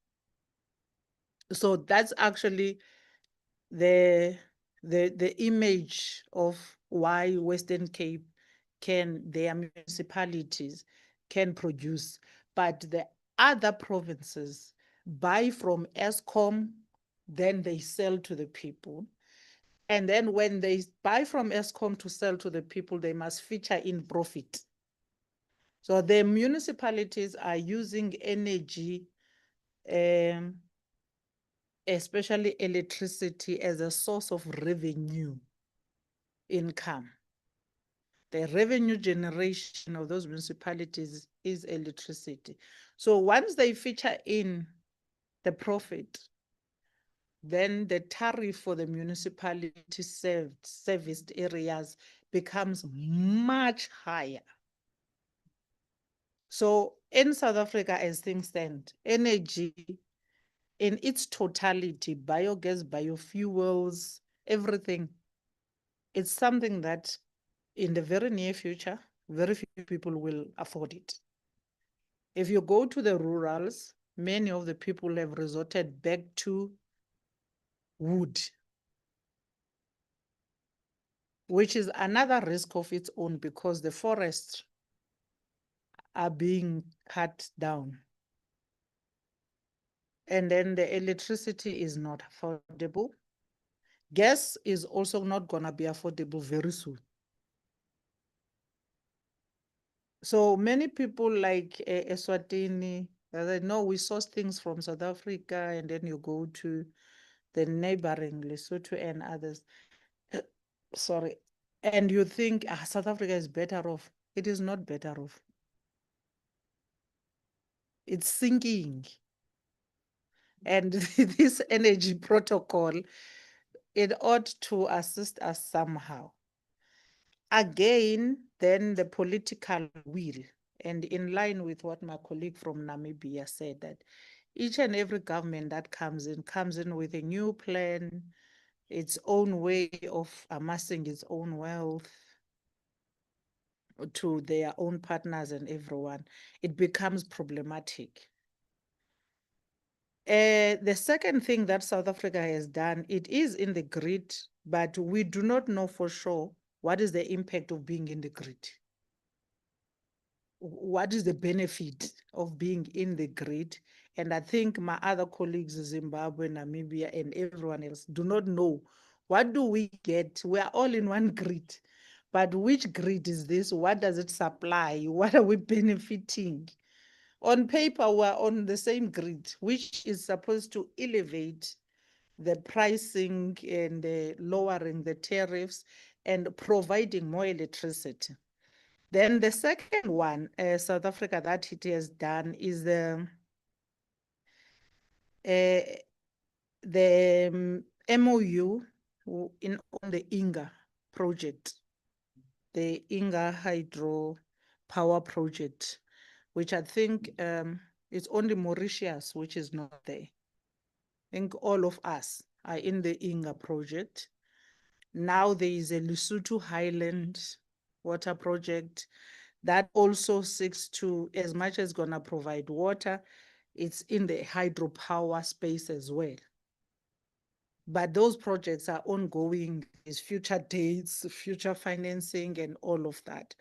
But over and above that, I don't see what is it exactly that we're doing. So it means us here as this committee, we need to drive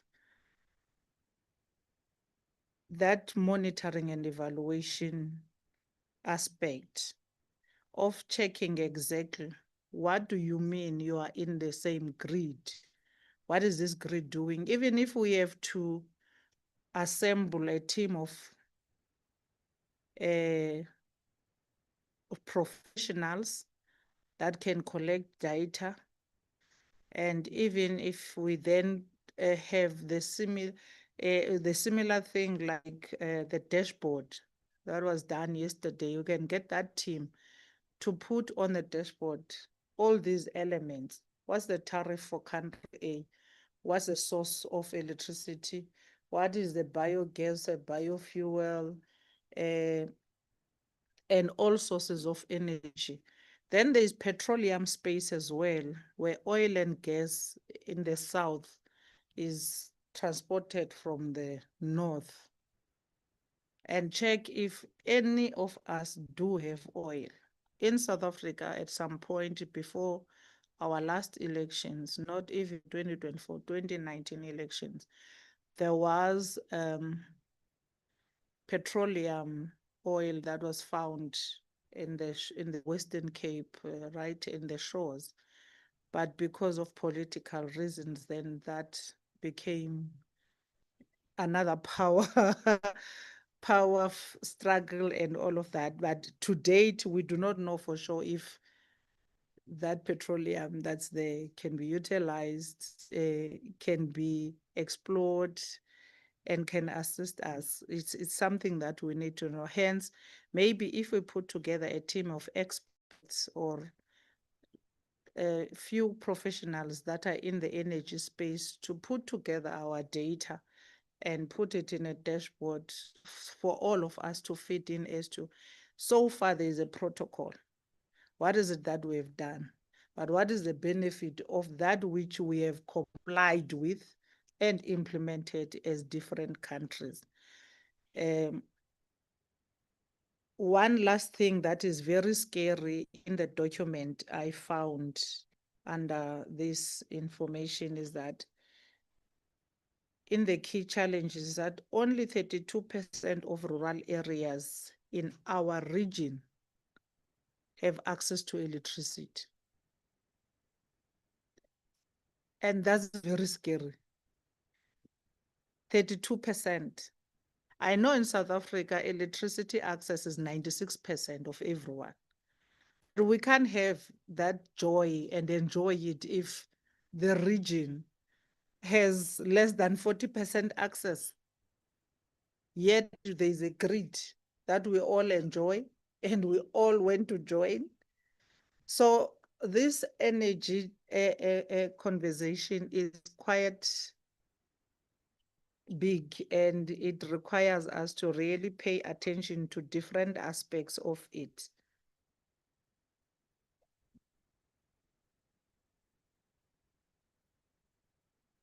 There was another statistics, I can't find it now, or it was the coal, and we have 62% strength of coal collectively, which in the main is Mozambique and South Africa.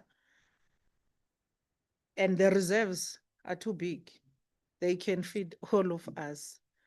They can assist us And then there is the two hydropower, Inga and Lesotho Highland, in terms of the other sources of energy. So to engage in a mixed energy supply, it will help us, but we need more in terms of information to assist us as to how do we approach this particular subject.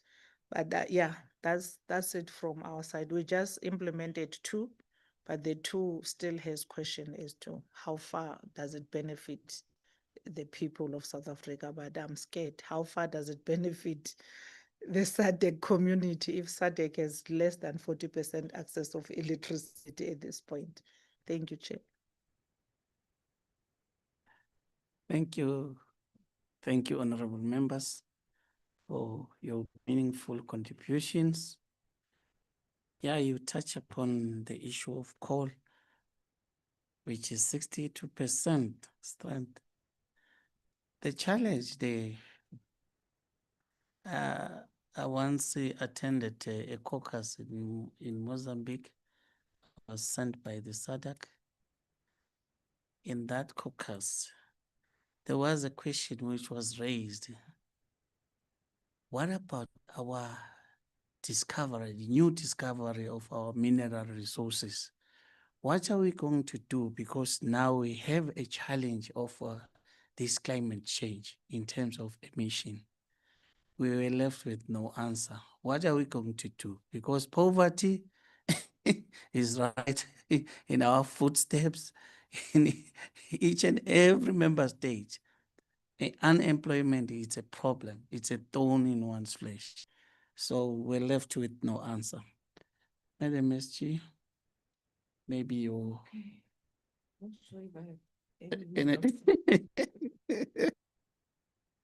Honorable members, I think let me just thank you really for your very productive exchanges. These will lead us to being able to, and as I pleaded at the beginning, and as you have said also, honorable members, we are on a journey of exploration of how far this protocol we can contribute to it being impactful. So while we appreciate the issue that you raised clearly, that speak to capacity needs, you are asking where's the capacity? You're also asking us to look at the resource endowment in the region and also look at how this ultimately is going to impact. A very good example was given by Namibia on this one. And I think there's a link. What are the sources of energy now that we're looking at? Who is looking for them? They're in demand elsewhere. They may not be in the region.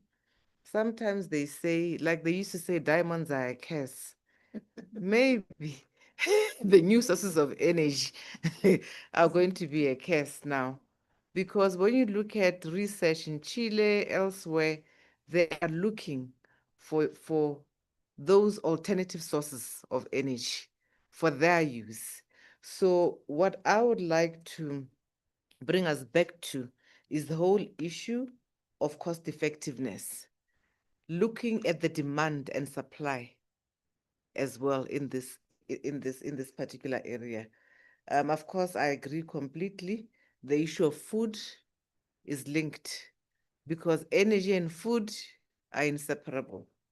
And secondly, issues of competitiveness that you raise. We are on the same grid, but we are paying different amounts. I think we'll find a way of coining that. The issues of environment were linked, especially environmental assessment, really, in terms of what the chair has said. And I think we should not forget the funding impact. Who is funding? Who is funding and what really happens? And I think this is something that will also flow into the need for exchange of information. I believe that if we can agree here that there's need for exchange of information, even among parliamentarians, before we get into an inquiry, because there's a lot to share if we come in very prepared to take this protocol back and then look at how best we can do. But on our part, I think we will ensure that in between this session, we do find mechanisms of answering some of which you've already put forward today. The issue of poverty, it just takes us back to the SDGs, really. When you make the linkages with the SDGs, you will find that most of the SDGs are really linked to what we're talking about. So I think we should highlight those things. It's not just 7 and 17 SDGs, it's many others that we looked at. And are we looking at other alternatives, cleaner alternatives of energy? And what does it mean in this regard? I think you've raised that. I'm not going to talk about all the other issues because honorable members did speak about them, emphasizing that there are different sources among others. But ultimately, I believe what we are going to agree is that we need to spur this committee into action. Action in a manner that we are not going to go to plenary assembly and start repeating the protocol, but we're going to look at 3 areas where we are going to embrace this protocol decisively. It's one thing to know about the protocol. It's one thing to have gone through in this protocol. Our desire is not to demonstrate to the plenary that we have discovered a protocol of 19 whatever. I think that we'll be shooting ourselves on the feet. But I think we want to be able to say, having looked at this protocol, here are the economic implications, here are the fiscal implications, and go further to basically say these are the strategic areas of intervention for this particular committee. Where I sit, this is what can be much more parliamentary centric, where we can then begin to outline some of these issues. I like the comment around global energy emissions that you are linking, because we are told that temperatures continue to rise beyond 1.5.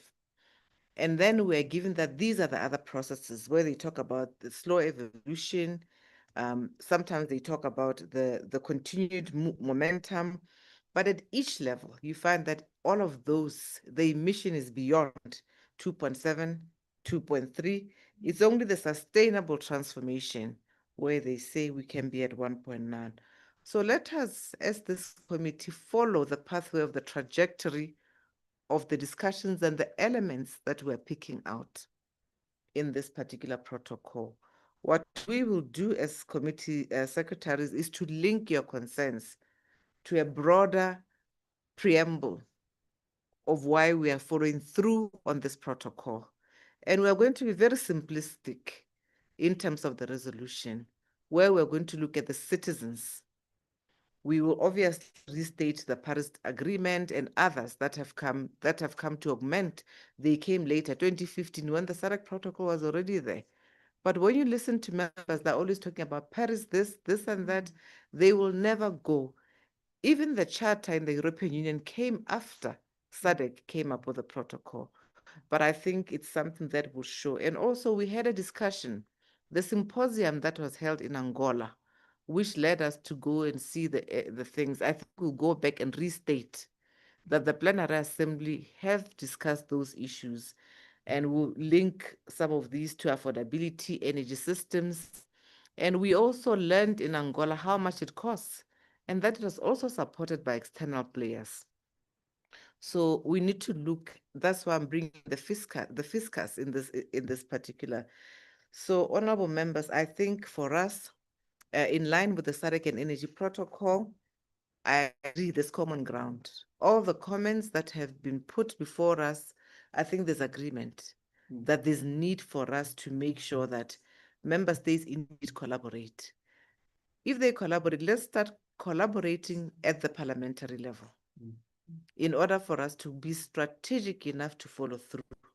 And if you agree, let us take this protocol for a little bit longer. And in this energy, it does not do away with the issue of food. We'll link the issue of food and agriculture in there. As we know nowadays, even energy is produced through the food. There's land grabbing simply because now we're using food to generate energy. So we will try and look at the common issues. The energy grid, I think energy production and distribution, all of us, Angola, Mozambique, South Africa, and also Eswatini, you spoke about the fact that we belong to some form of a grid, but we don't know. So we share a common energy grid, energy resources, and technology. But this can, if not researched properly by this committee, it may lead to us discouraging this integration, which SADC is about. So I think even as we put together our report, we will be cautious until professionals and this resource appears before you to then make bold statements around what have you found out about implementation on this protocol in the region, what is sustainable, you know, what are the honors that we must put before our ministers, having heard from the technical arms that are there. So, honorable members, I don't know. I've heard about the different tariffs on the grid. We'll find a way of speaking to that. And I think where we sit, we have heard you. And we have also understood the importance of this protocol. And we'll look into some of the articles that were mentioned by Honorable Mente and turn them into a source of a pathway that we must look into as we take this forward. And I believe that ultimately we'll cover all the levels, the policy level, the citizen, and also the strategic, so that it is very clear, and that where you are speaking about respecting the rights of citizens, it is very clear, because the human rights imperatives that cut through what we have said. Housing is going to be one of them. We didn't speak about it, but really housing has an impact. And I think I also like the fact that the statistics that was given, we may maybe find a table to look at our countries in terms of coverage, because I know sometimes we are satisfied with what we see in the city. But the footprint, when you hear about the percentages, it may be that we are very far from doing that. So such campaigns that the Honorable clearly referred to are quite important. But I think at the center of all this, where parliaments must be concerned, is the delivery of energy. And secondly, citizens' interest in the matter, especially around some of these. We've talked about water and all those, but there's a competition also. There's a competition around some of these resources, and we'll look into that and see how we throw it in there to make the correlation in line with this protocol of SADC that is there, emphasizing issues around what needs to be achieved as promised in the protocol. We are not going to preempt anything or data that we don't have, but what has been promised, and that this committee is going to follow this strategic pathway until we get to a point where we have the data from the right sources. We have probably gone out to see. We'll also encourage your parliaments to fund you for us to attend to go and see one or two things in this regard and hear for ourselves. Not forgetting that we're also talking about renewable, non-polluting, all those principles around the environment will be integrated in this thing. And I think Angola was very clear during that plenary assembly where we were all about solar. Yes. When we recall very well, we're talking about solar panels, procurement of this affordable energy, and they had a huge plant. And there were others who were asking questions around, waste and also how you manage some of these things. So, honorable members, I'm not sure, colleague, if you want to help me add value, but I think we have had you in this regard, and that in line with Article 9 of the Protocol on Energy will also make sure that you have the research that is being done, in terms of leveraging safe energy, among others. And that at the end of the day, once we've gotten all these things, we can then begin to propose legislation. I think sometimes, even if our role is to propose legislation, I think it's also important to be aware and capacitate us so that when we make the recommendations, they are quite sound. When we talk about other budget proposals, we've seen already what has been spent or what is not being spent. So I'm quite cautious in terms of that, but let's look at our domestic policies, our domestic financing, and look at the regional. And I think I would rather we recommend for an interactive session on this protocol. We get the players, civil society, government, and the others who can come and empower this committee for the long haul, so that this committee is able to look at, we don't start saying we should purchase electricity cheaply when we are not sure what that ultimately means. And yeah, among others. So while we can exercise oversight on the protocol and seek its domestication, I think it's also important for us to look at the SDGs and hide, not even hide, and draw from that inspiration in terms of what has been established and how can we ensure that ultimately the concerns around affordability, reliability and sustainability of modern energy are sustained. Chair, I believe I can only end there. This is what I see in my notes, although I may not have captured everything, but we will see how we can pull your concerns together in a very simplistic manner. That really demonstrates that these are the concerns of parliamentarians who are on a journey to get to the bottom of what the promise of this protocol are, and taking a leaf from the structures that they believe should be able to brief them. We'll also assign you roles, honorable members, that at your country level, you must begin to help us follow through. So I thank you, Chair. I believe this is the end of our interrogation and discussion on this protocol.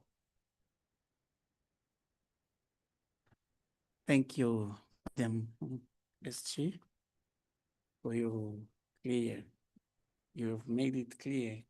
I think you have covered almost every member. You captured almost everything. The only thing I may request, if resources may be available for the members of this other PF to benchmark. I was very much fascinated when we were discussing with the honorable from Angola, the solar plant that they have. So if that can be possible, maybe it can lead to pushing our countries, maybe as members of parliament, we can influence that let us diversify as member states, probably diversify to solar energy. I think that can as well help us. Otherwise, honorable members, our SG, Secretariat, thank you so very much for such a wonderful meeting that we had. It was quite fruitful. May I say the meeting stand adjourned. You are free to go and relax. Come back tomorrow. Don't forget 9 o'clock. We are here. Thank you so very much.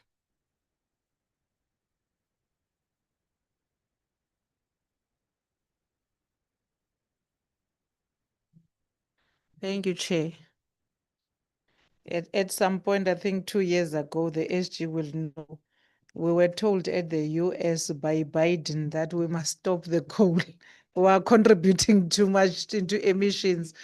Only for 2020, during COVID, for Germany to come and take stocks, piles of coal from South Africa. So there's nothing innocent about this emission story. It's not ours.